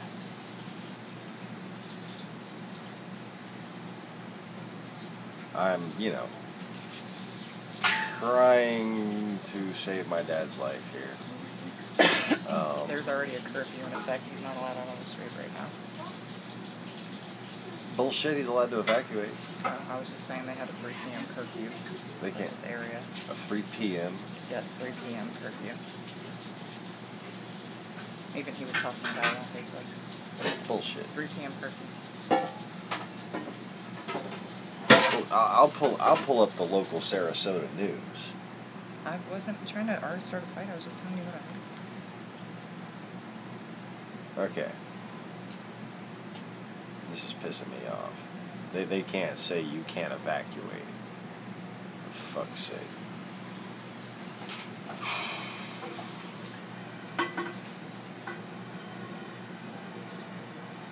Alright. Trying to think here. Yeah, sorry, I had it muted. Still trying to think. Failing. Still failing. Shit. There, I guess that'll work.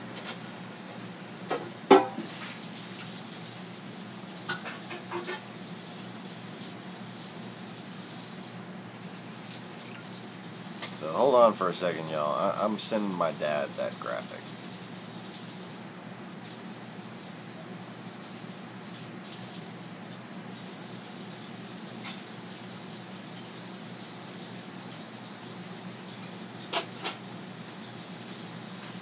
Oh look, it actually sent. How about that? America, what a country. Okay. Did I just smoke that cigarette? Holy shit. I don't know where that hurts now. What? I don't know where that hurts now. Okay. So anyways, I was seeing stuff and like things, and I had concentration and focus on a moderate level.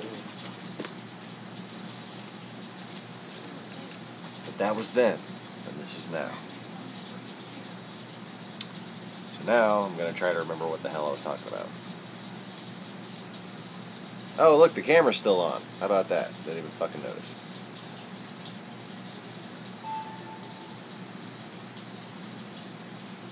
Turning that off. Okay. Anyway. Oh, y'all are sitting there. Well, at least you can't really see it. You're sitting there looking at the top of my head. The giant forehead of science. Anyways. So yes, I hope my dad does get on here to explain that shit.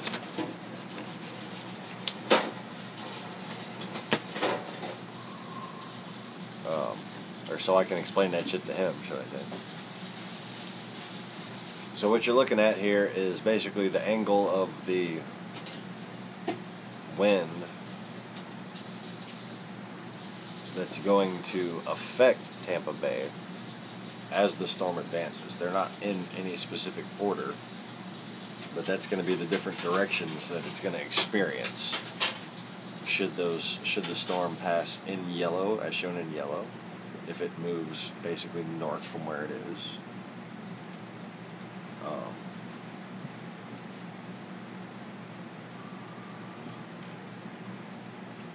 The storm has advanced northeast considerably and is now skirting along the coast. That radar picture in the bottom right of the screen is up to date.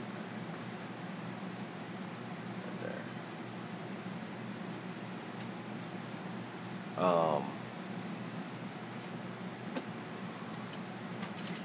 But the width of the storm, the width of the low pressure system, the spin of the low pressure system, the spin and coverage of the clouds. Okay, that tells you everything you need to know about where the storm surge is going. The storm surge is basically, you know, what would happen if you stirred up a bucket of water. Okay?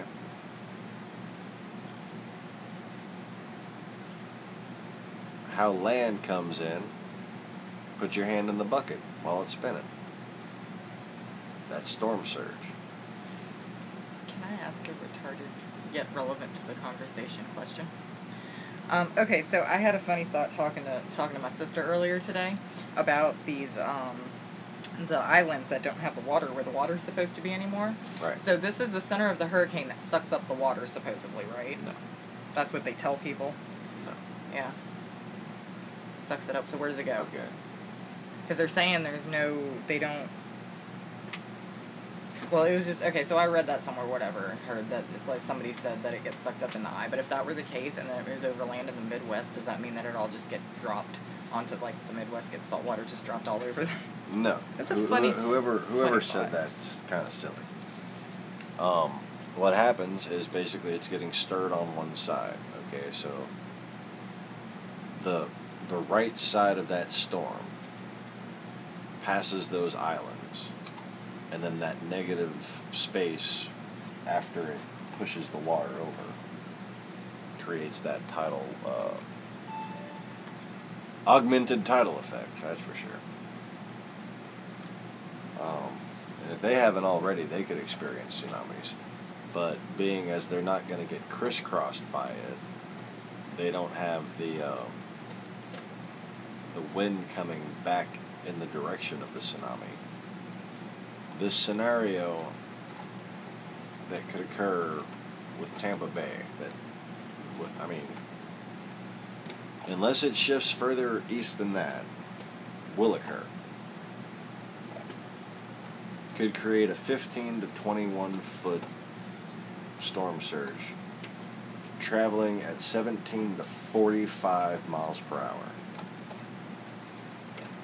By the time it finishes getting to the end of Tampa Bay, that water will have accelerated from wind speed to 45 miles per hour. It will slam that coastal community like nothing that could possibly be anticipated in the most nightmarish scenario.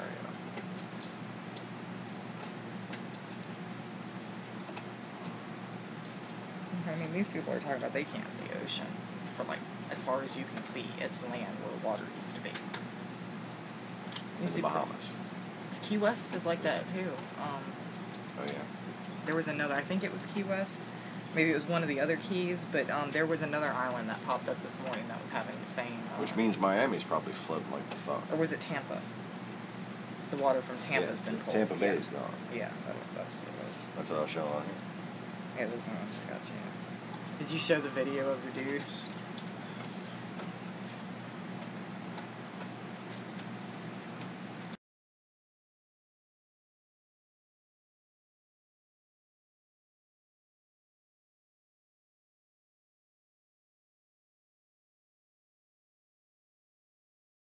She did some dishes, but that was really fucking fast. I'm getting hungry. Oh, yeah, I'm sure she did a wonderful job.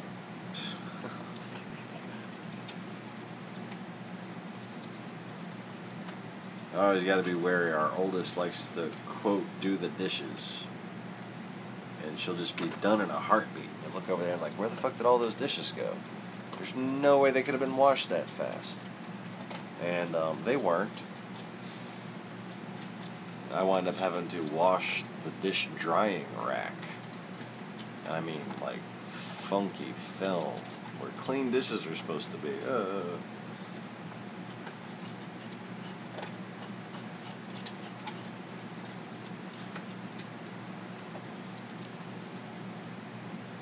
Anyways.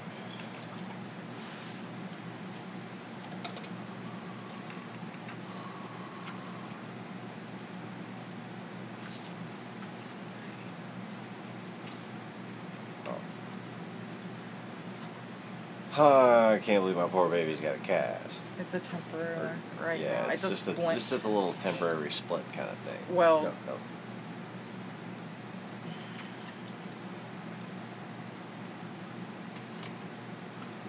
So it'll be off in no time, but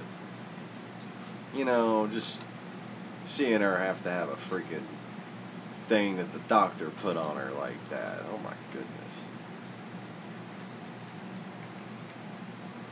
My poor baby.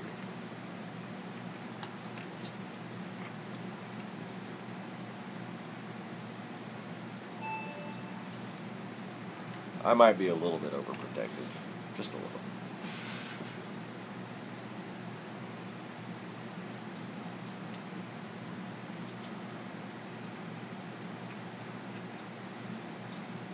So, any questions or comments on this Tampa Bay scenario?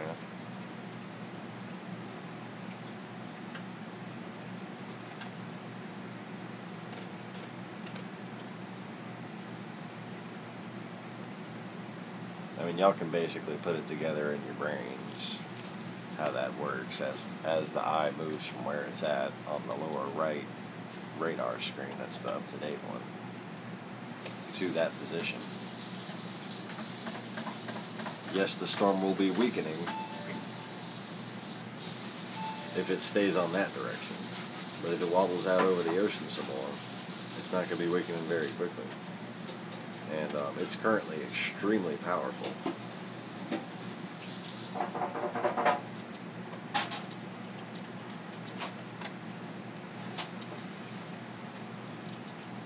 So as it goes up, there's going to be at least tropical storm force winds and gusts beyond that, pushing what is an inevitable tsunami. I mean, the tsunami is inevitable. Water goes out, it's got to come back in. Okay? Florida isn't raising, like the Bahamas, these things aren't raising out of the ground. Okay? Well, Florida's kind of hilly. And so when we were traveling through Well, what does that have to do with anything? It was up and down. Okay, but it's not raising, the landmass of Florida is not raising out of the ground. That is not what's causing these bays to fucking empty and shit.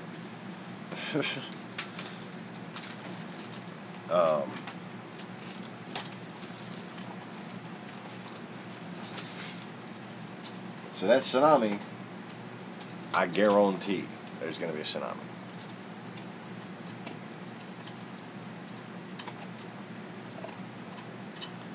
And Tampa Bay is not prepared for a tsunami of any kind. Any kind. Not even prepared for storm surge. Tampa Bay is not even prepared for storm surge because they're on the inner coast of Florida. And this is not a scenario that they anticipated. There have been people who have said this could happen. And, it's just a calculated budget risk, basically. We can't put the money into that because it's not... Oh, even though it could happen, and it would be fucking disaster if it happened, we're just going to gamble that it won't, basically.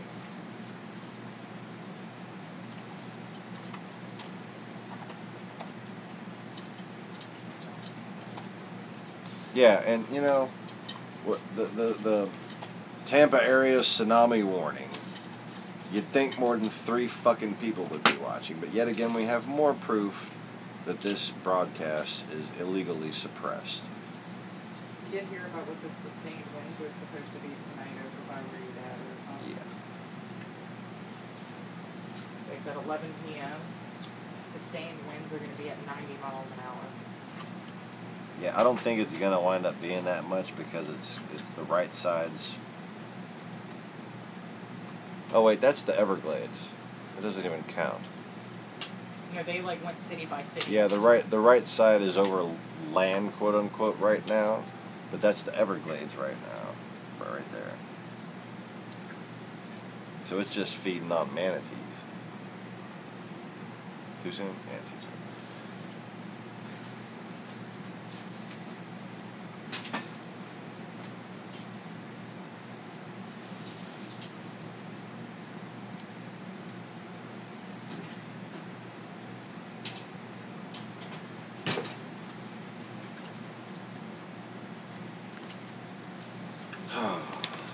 Yep.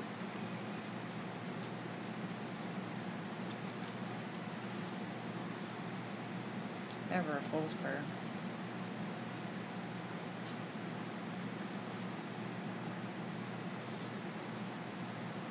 So, try to verify that my dad isn't making up this crap about a 3 p.m. curfew.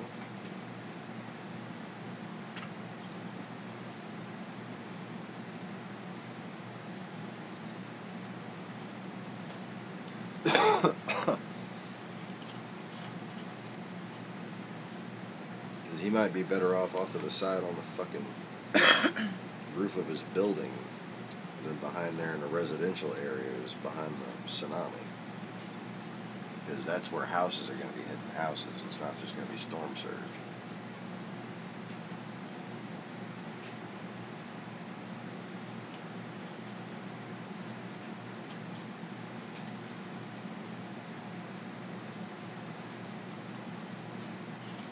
Alright, Manatee County, that's proper county. Yep, the emergency 24-hour curfew goes into effect at 3 p.m. September 10th due to weather. After this storm passes, there will be downed trees and power lines. Conditions will be unsafe, and we want to protect citizens from a situation they cannot control. We will not tolerate sightseers wanting to take a look at the damage and ride into neighborhoods to see what the storm has done to the community. Until 3 p.m. tomorrow, stay off the roads. No, but you're allowed to evacuate. They always say that early curfews don't apply to people evacuating. To people evacuating, yeah, but...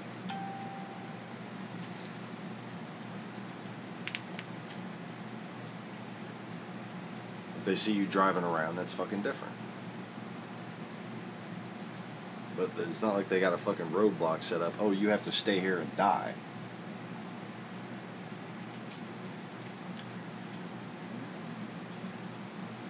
I want you to holler at him. I've been trying to holler at him. Well, tell him that. It's not like they got a roadblock set up saying you got to stay there and die, okay? The curfew is for sightseers, people meandering around and on the beach and shit. You're allowed to leave. Don't bullshit and pretend you're not allowed to leave.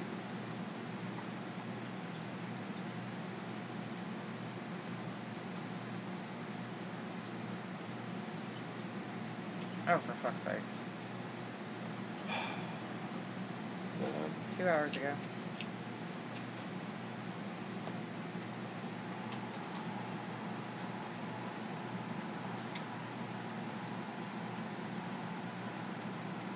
What's he doing? Traffic jam. Anybody out here? 10 minutes before the curfew.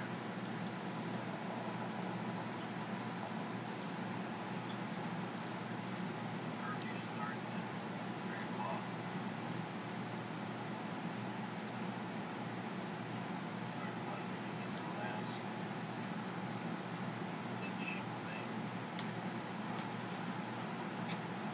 That fence is going to be covered in water. Erica and Sam and Jesse chicken.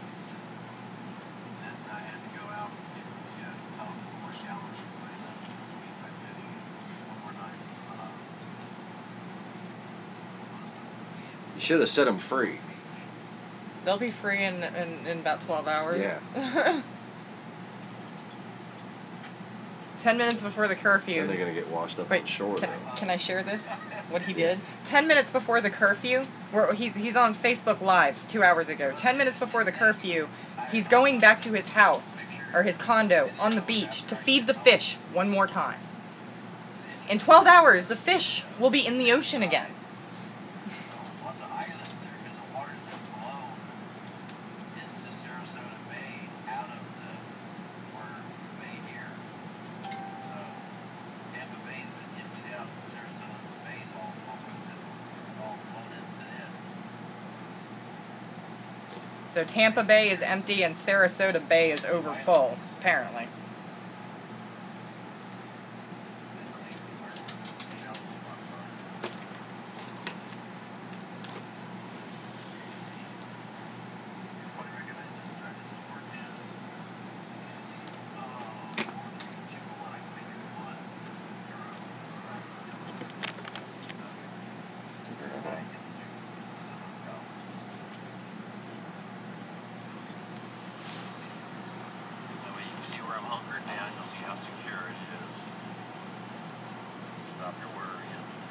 Oh, shut up.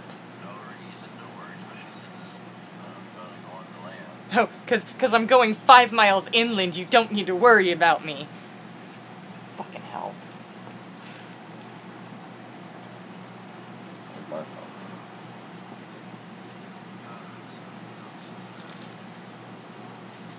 Email him a link of the tsunami that hit Miyagi Creek vector. Japan.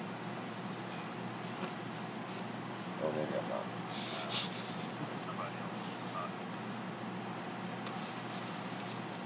Oh, there's my phone. He's driving down the road and the motherfucker's not even like... He's like all over the road too.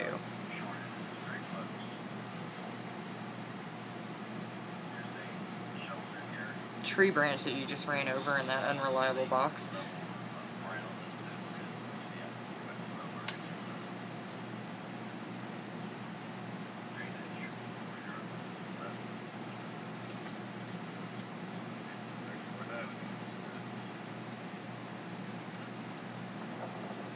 Oh yes, because houses that are within spitting distance of each other, with everybody's cars parked all over the street, that's safe.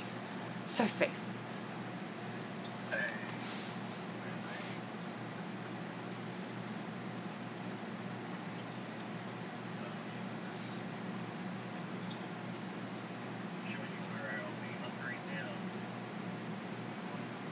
Oh, as you drive into water. Oh yeah.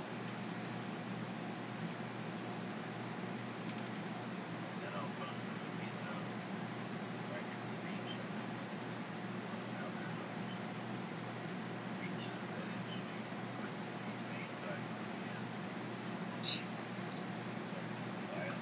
I can't. Just shut up.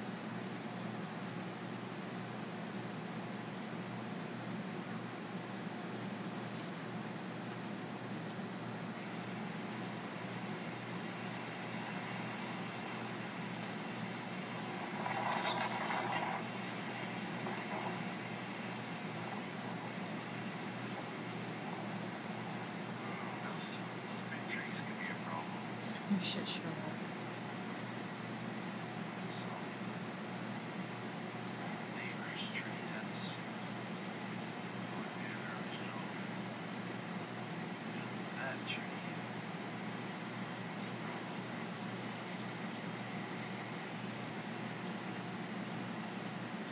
That house is barely off the ground. Oh my goodness.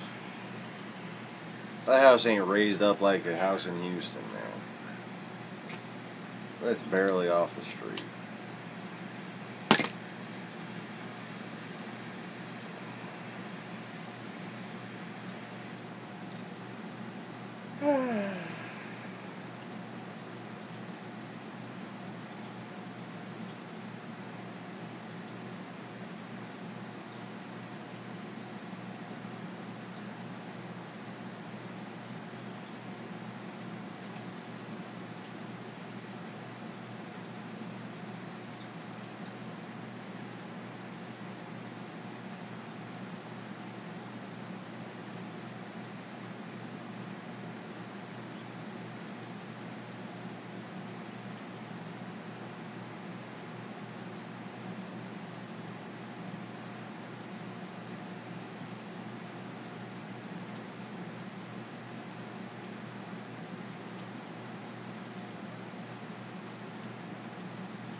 It really kind of is, Maximo.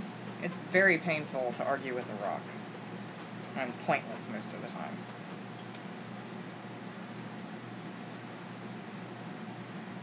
Yeah, at least over text messages you can't fucking stand up on the table and fucking shout his final point.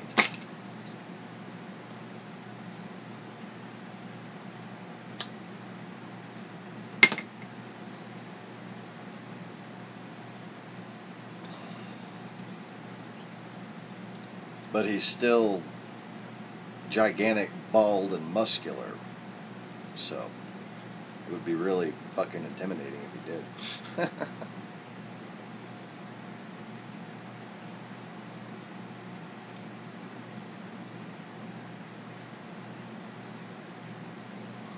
Well, he's gotten shorter because he's old, but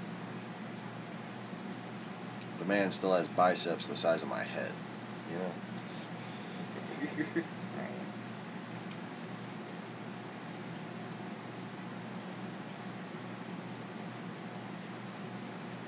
He can probably crush a coconut and do an armpit fart in one move, you know?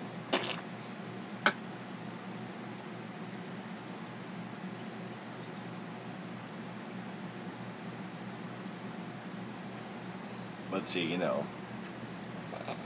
strong men. Stubborn as a fucking rock.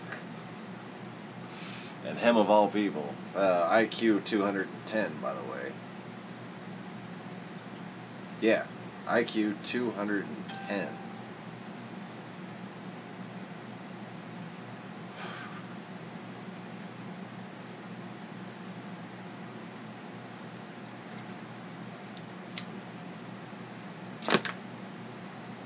I'm probably the only person that can reason with him. Plus, he understands more and more completely all the time exactly who Kira and I are. So, he'll go and bullshit on Facebook, but he won't fucking lie to me.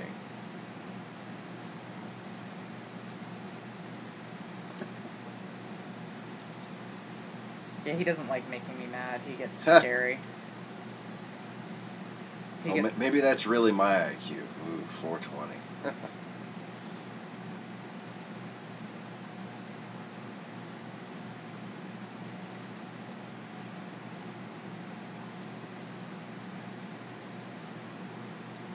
Oh, speaking of my IQ, I'm making another building design that I can't share maximum, but I'll tell you about it. It's one of my floodproof modular designs, so it can be assembled from existing components, basically, with a few additional accessories that go inside. But like, as far as the superstructure goes,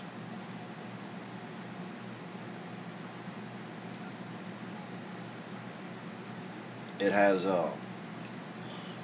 know, it's basically, if we get one of these ordered, it would be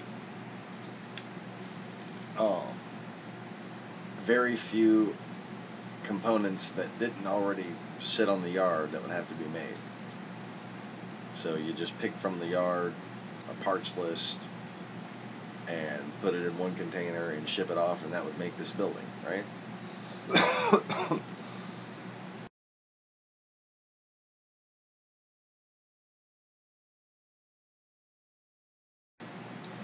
Well, you know how the aquarium building has the big fish tank in the middle? Well, what this version is a more elongate version, not a square version, and it's a barn. We had seen a Facebook post, somebody let all their animals in their house because their barn was going to flood. And their horses. It was Their so horses, awesome. all in their house because they're like, thank God we had a concrete foundation and floor, cement floor. And here's why. I only had one thing that I didn't agree with the horses in the house. They didn't have the poop things on the back. Ha! So you're gonna Yeah, have they need just some Mardi Gras marching see, yeah, poop catchers. in Mardi Gras they have the little things that go up underneath the horses that catch the poop, little poop sack. And these horses were just kind of free roaming, which means that you're gonna have to deal with a whole bunch of horse poop in your house, which wouldn't be my cup of tea personally, but.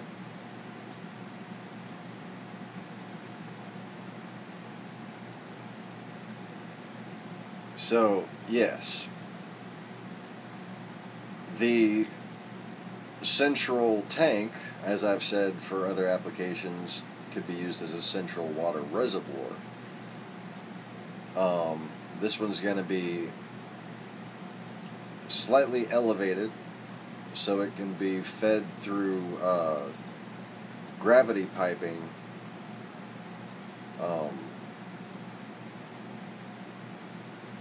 Or actually not, no. That's fucking It's disgusting. gonna be just high enough off the ground to where it doesn't need to be sealed off, and the gravity piping will work. Focus.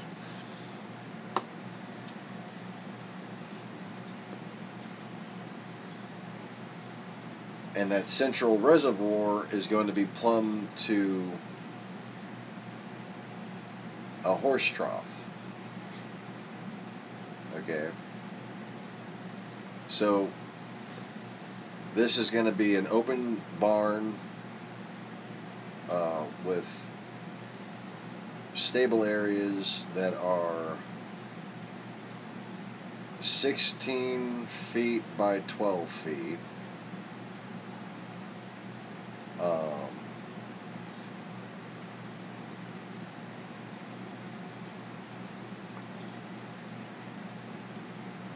The ceiling is going to be vaulted. There's going to be a loft in the center. There's going to be windows, the elongate shutter windows at ground level with locks for cleaning out the stables. Yeah, that basically what it is. I mean, I've got designs for lots of different types of buildings. All of them completely stormproof. Some of them not designed for high winds, but all of them at least floodproof and wind resistant.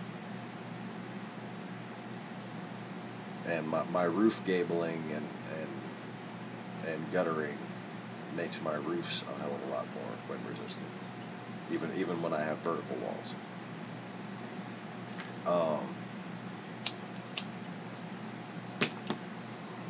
So anyways, so each stable has a ground level and 2 feet above that long vertical window, the bottom which is locked, the top of which is screened.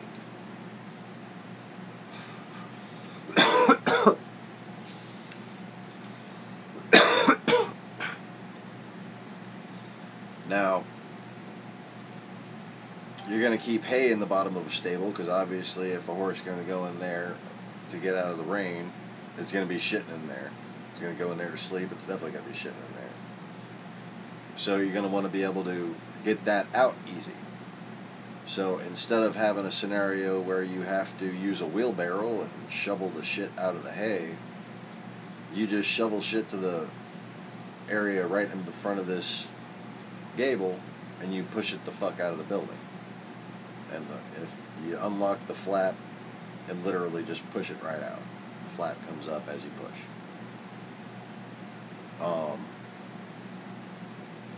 And that's a probably going to be a 1.5 by 4 foot shutter, possibly 6 foot wide. 2 foot by 6 foot is probably the biggest I'd want. But yeah, you just take your shovel, put it on a pile, take your push broom, push it the fuck out. boom, it's smelling like roses in there.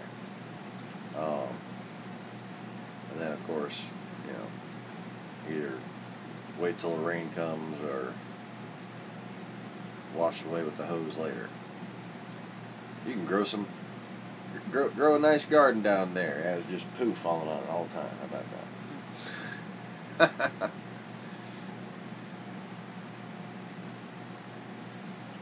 Oh, really? Doesn't surprise me, considering what used to be out there. It's anarchy. Samarkand. Beyond what you see. Do you remember that movie from the Golden Horde?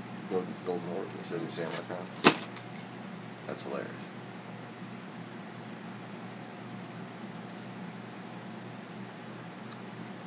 Alright, so sort of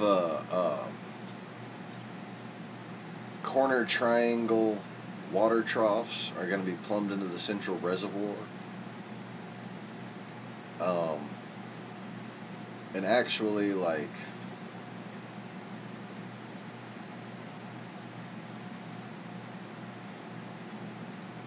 I might need to rig up some kind of a bladder mechanism.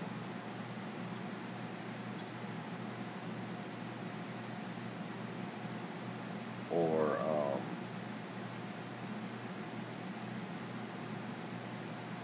I'm going to have to be very careful about the way I plumb that. Else, they're just going to have to be refilled by turning a valve. But turning a valve is easier than carrying a bucket. It can be done a whole lot more quickly. Huh. So instead of turning a valve to fill up the bucket and then bringing the bucket and dumping the bucket, you just turn the valve at the trough. That would work just fine. And then you could have a lot more water. Why is it not a law that you're supposed to take down a crane during a hurricane? They're supposed to spin freely. Well, that's spinning quite freely. Holy shit.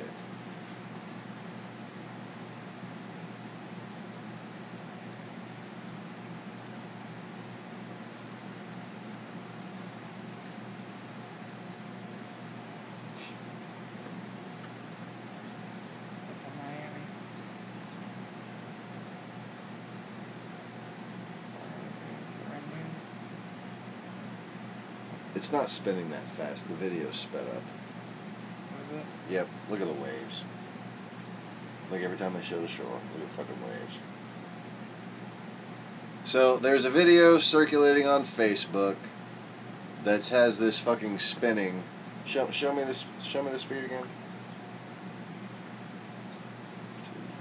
3, 4, 5, 6, 7, 8, 9. Showing a crane, a massive crane on top of a skyscraper, spinning at 1 revolution per 4.5 seconds.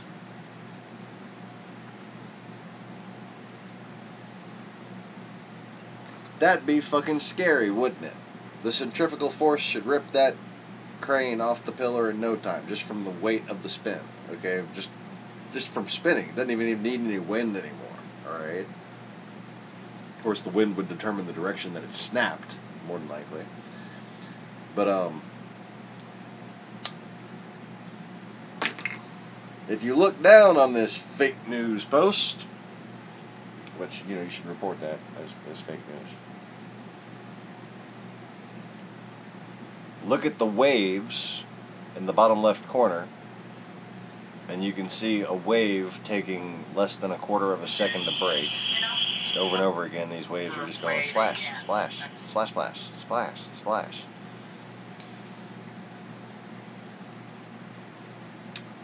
So,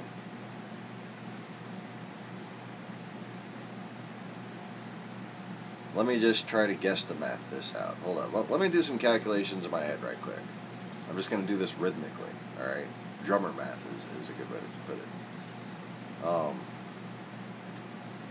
And no, not all drummers count in their head. Some just have a feel for it. Although I find I do, like, when I'm like loaded, or when I used to play loaded. Counting helped. during drum rolls, like to get back to the one beat. So.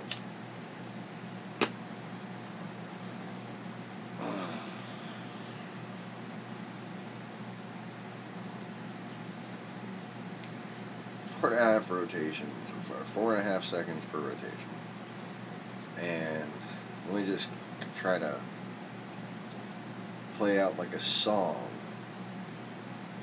the waves, storm waves.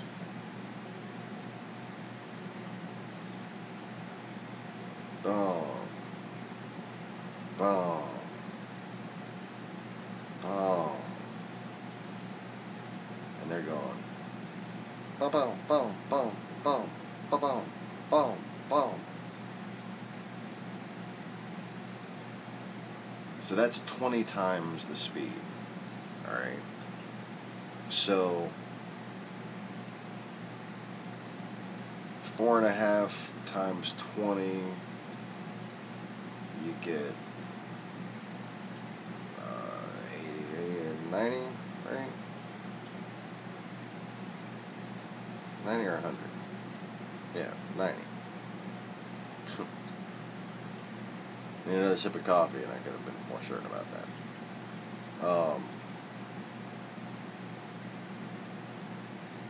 So now picture the crane spinning around once every 90 seconds. So that's more than a minute per rotation. That's not bad. The centrifugal forces aren't tearing that crane apart. You know what I'm saying?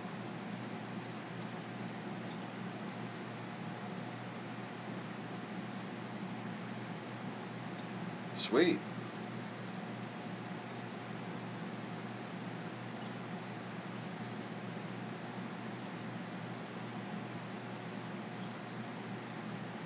That's awesome, y'all.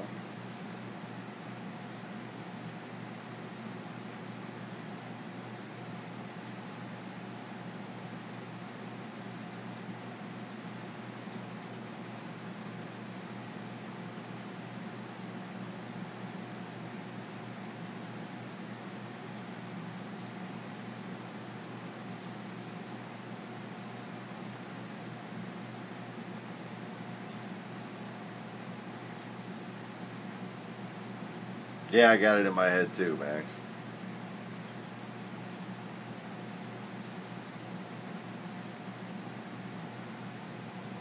Amazing grace, how sweet the sound,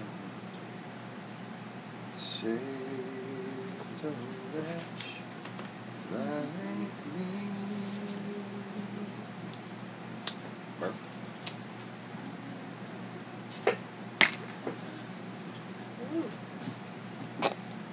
You once had a head rush, Yep. and then you almost fell over. Well, it's been an exciting day. And now I see.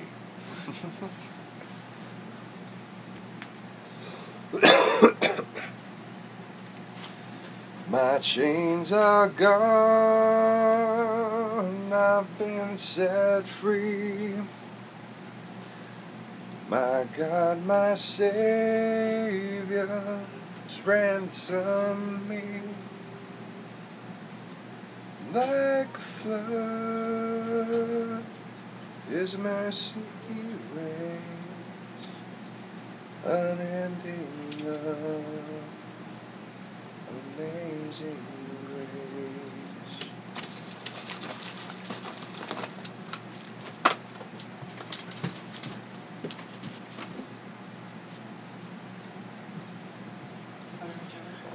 Ah, yes.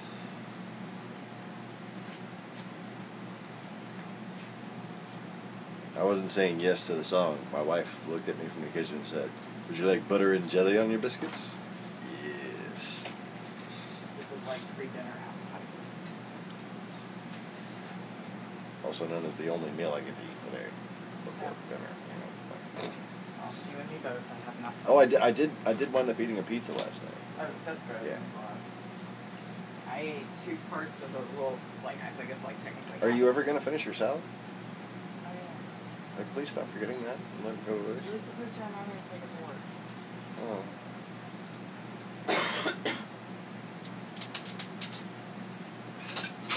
My wife made a salad just the way she likes it.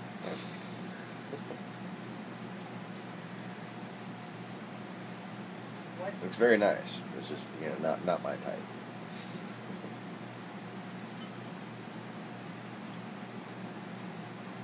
It's got black olives and feta cheese. Sometimes I'm in the mood for that. Not lately, and especially not since the anemone fucking incident.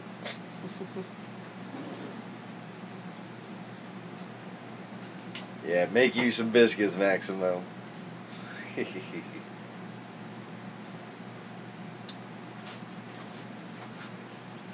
So, I'm going to end the broadcast here shortly, but anyways. So this barn design, I debated on whether or not to increase the angles to make it look more barn-like. But I really think going with the Paragon design is going to be beneficial for ventilation purposes. And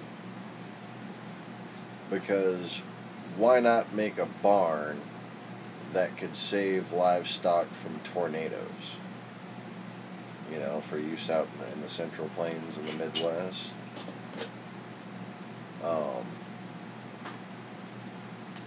And again, modular. Theoretically, I could make one of these buildings a mile long, and it would still float. You'd probably need more than one water reservoir, but it would all still be modular. You wouldn't even have to change the design of the plumbing. You might want to put additional plumbing to fill. In fact, that could be an additional modular option for longer structures. Let's see here. What do I have this right now?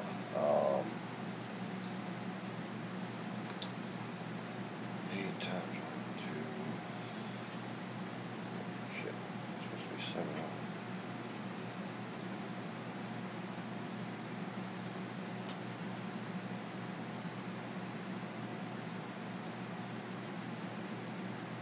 So I currently have it just a mini barn, just like a little personal use horse barn stable kind of. Still has openings front and rear.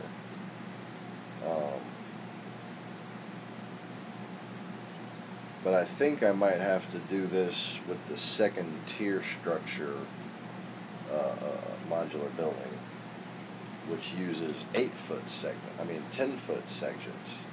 So then the central reservoir winds up being 10 by 10, and so on. Everything that was 8 foot is now 10 foot in this.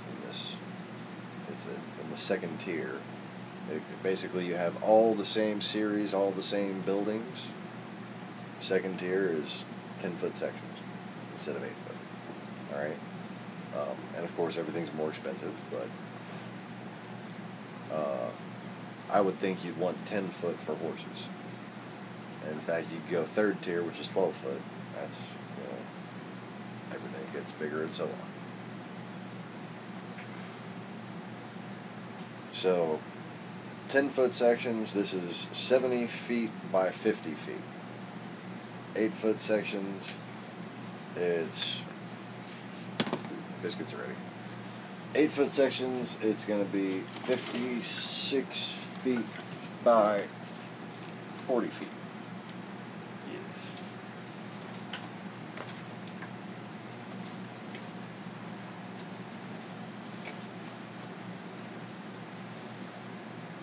So for small livestock, the 8-foot one, for large horses and so on, bigger.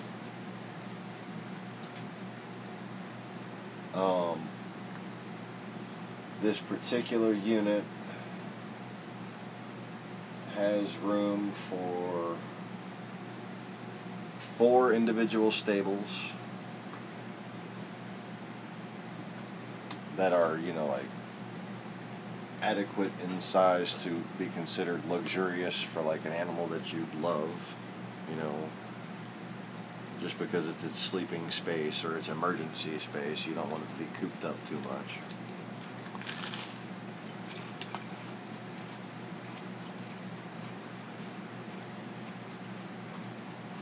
I tried to wait. I tried to not eat the biscuit right in the middle of talking, but it just wound up in my face.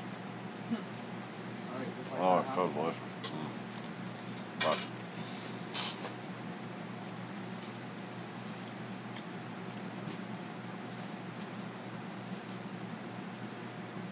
So, same flood-proof pylon structure. Same options to have mechanic ramps. The ramps that were designed for the mechanic structure, you can double up on this, and would also serve as an additional platform for rescuing stranded animals. So this would become a rescue vessel if you put a couple of decent sized outboards on it instead of just the trolling motors. Or you'd have your 2 trolling motors as a backup, and then there's a spot for an outboard motor. Okay, I almost took another bite of the biscuit, but I stopped myself.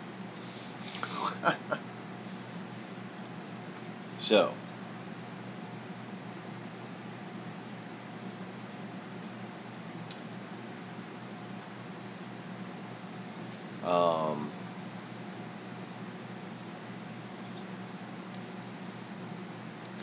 there's some angle blinded kind of like but sturdy, like stormproof blind vents on the vertical wall sections at every corner to allow cross circulation. So this probably isn't going to be an air conditioned building, and the top is basically just going to open up, no glass up there. Mostly just to reduce cost and save on weight too.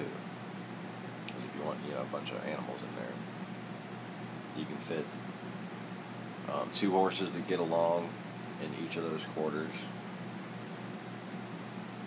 So you can house up to 8 horses in there comfortably. And then, of course, in the fore and aft entry areas, those are basically nice big lobbies which have hay storage and everything else. So you could theoretically, if you needed to, squeeze 4 more animals into there. So you could have up to 8 animals in their own stables, and then 4 more animals in the main lobby. Tie them up, or, you know, give them leashes long enough to move around and stuff, but they'd still be able to separate from each other. 2x2s, 4.5.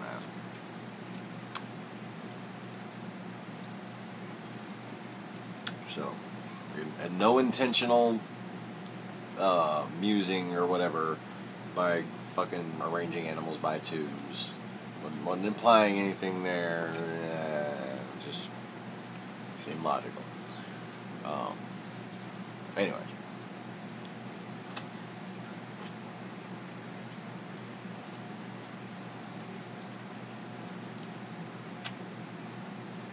Any questions about that, Max?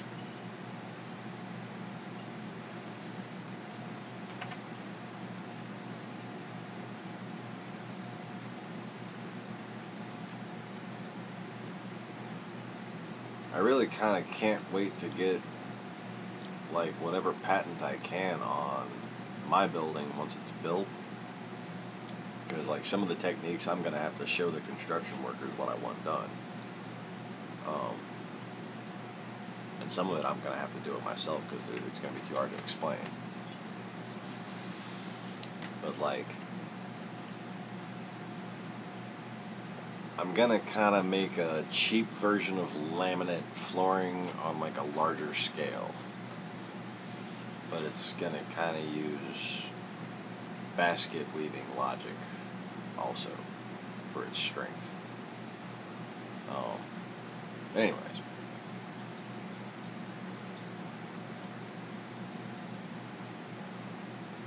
The point is, like, the floor has to be really strong, but it can't weigh that much.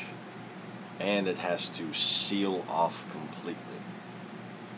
That's around plumbing or electrical. Anything that goes through there has to be sealed off completely around that.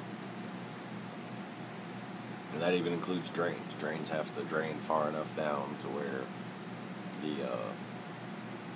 the flotation area isn't completely reliant on the sealed buoyancy assisters.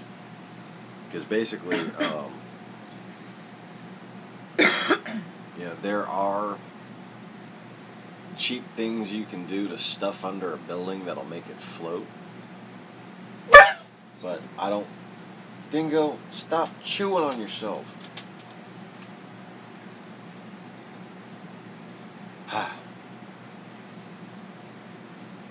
But what you really want is the whole structure to float as if you put a bowl upside down on water, only it stays stable. If you could basically balance out the weight just right. And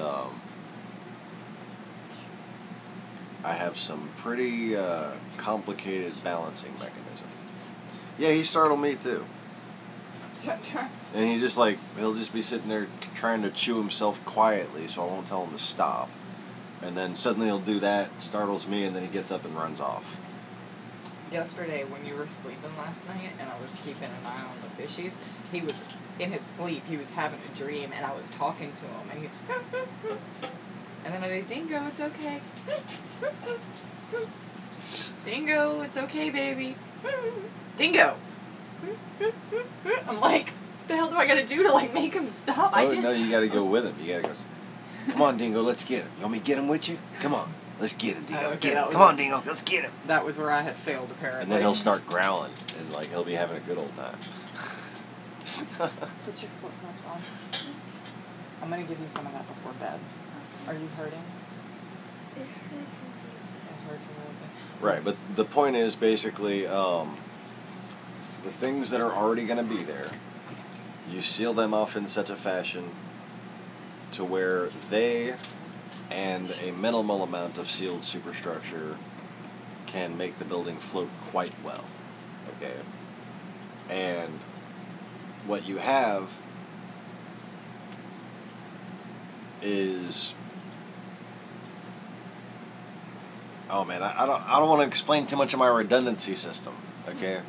But it's a hell of a lot better than just tying a bunch of fucking barrels up or some floatable plastic things and putting it under there.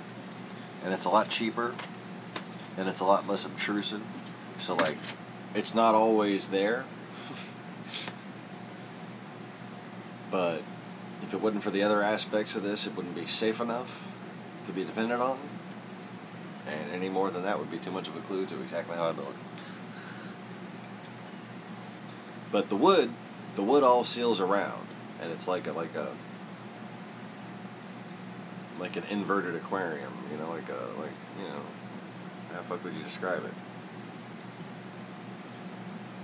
A bubble.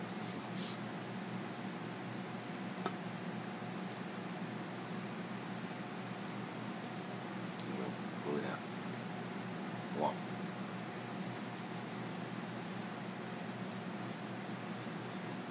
Alright, so yeah, basically there's 3 layers of flotation redundancy, and the actual design of the floor and how it gets sealed off is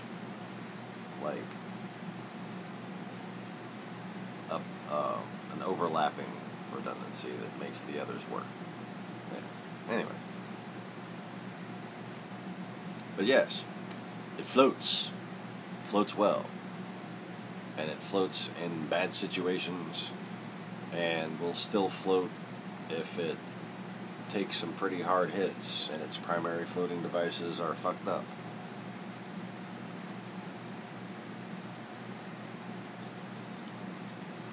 And you'll still be chilling with 1.5 to 3 feet of water while floating in open ocean,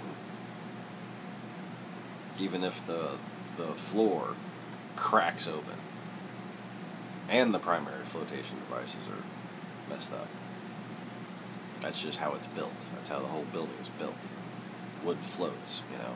And this is designed to take advantage of that concept and how it spreads its weight out. It's like an ant raft made of wood.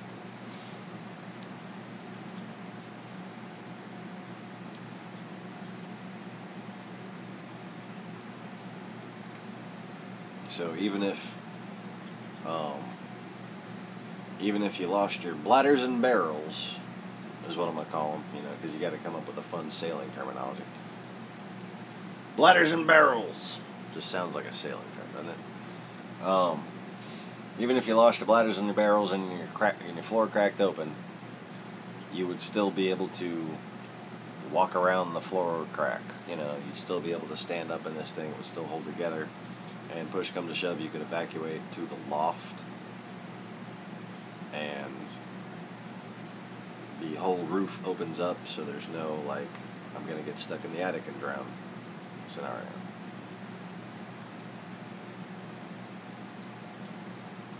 It's just one layer of redundancy after another, to the best of humankind's ability to survive.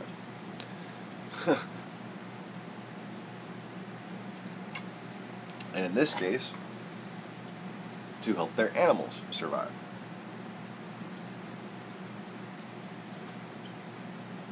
Which, I think I'm going to have to get really creative with the loft.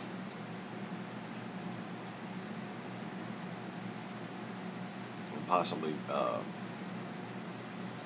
make it to where it's an auto-floating emergency evacuation hatch, to where basically if the building gets flooded, the roof automatically, the little center roof section automatically comes out with it.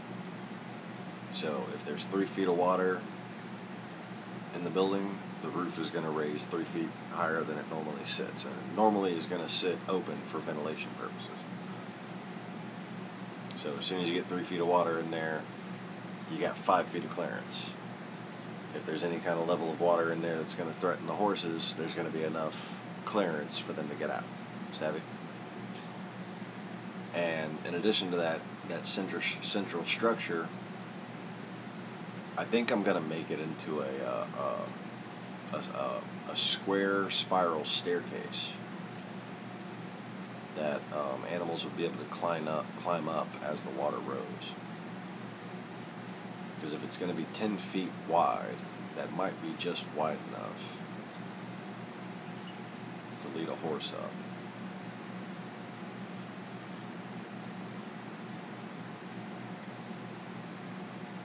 And in fact, if it was built for horses specifically, I could mold the stairs to lean in so the horses could grip on it.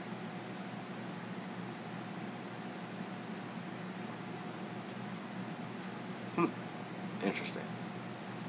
Basically have a ramp going up one way and just have kind of like 2 angle flights, or a ramp going up one way and then a continuation into the flight, and then a turnaround, and then another flight, and then you're on the roof.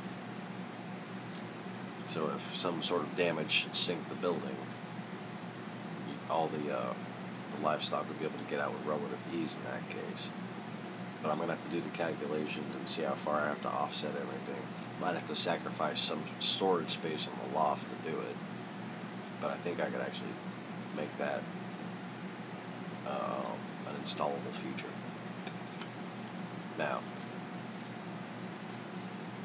if you're in an area where there isn't any foreseeable crap or if you're gonna have your buildings tied off to giant trees and shit like that, or there's some other kind of way that you're compensating for that possible scenario, or you're just flat out not worried about it. That's why it's gonna be an option. So, anyways, on that bombshell, it's time to end so I can eat my fucking biscuits, because I've been picking them up and putting them down, picking them up and putting them down, and trying not to take a bite, and I'm really hungry, so I gotta go. So thanks, y'all, and please click the like button, and thanks for watching and chatting and hanging out and subscribing, and check your subscription and make sure you subscribe and hit the dingy bell and all those blah blah blah blah blah blah blah things at the end of the video that you're supposed to say. Peace!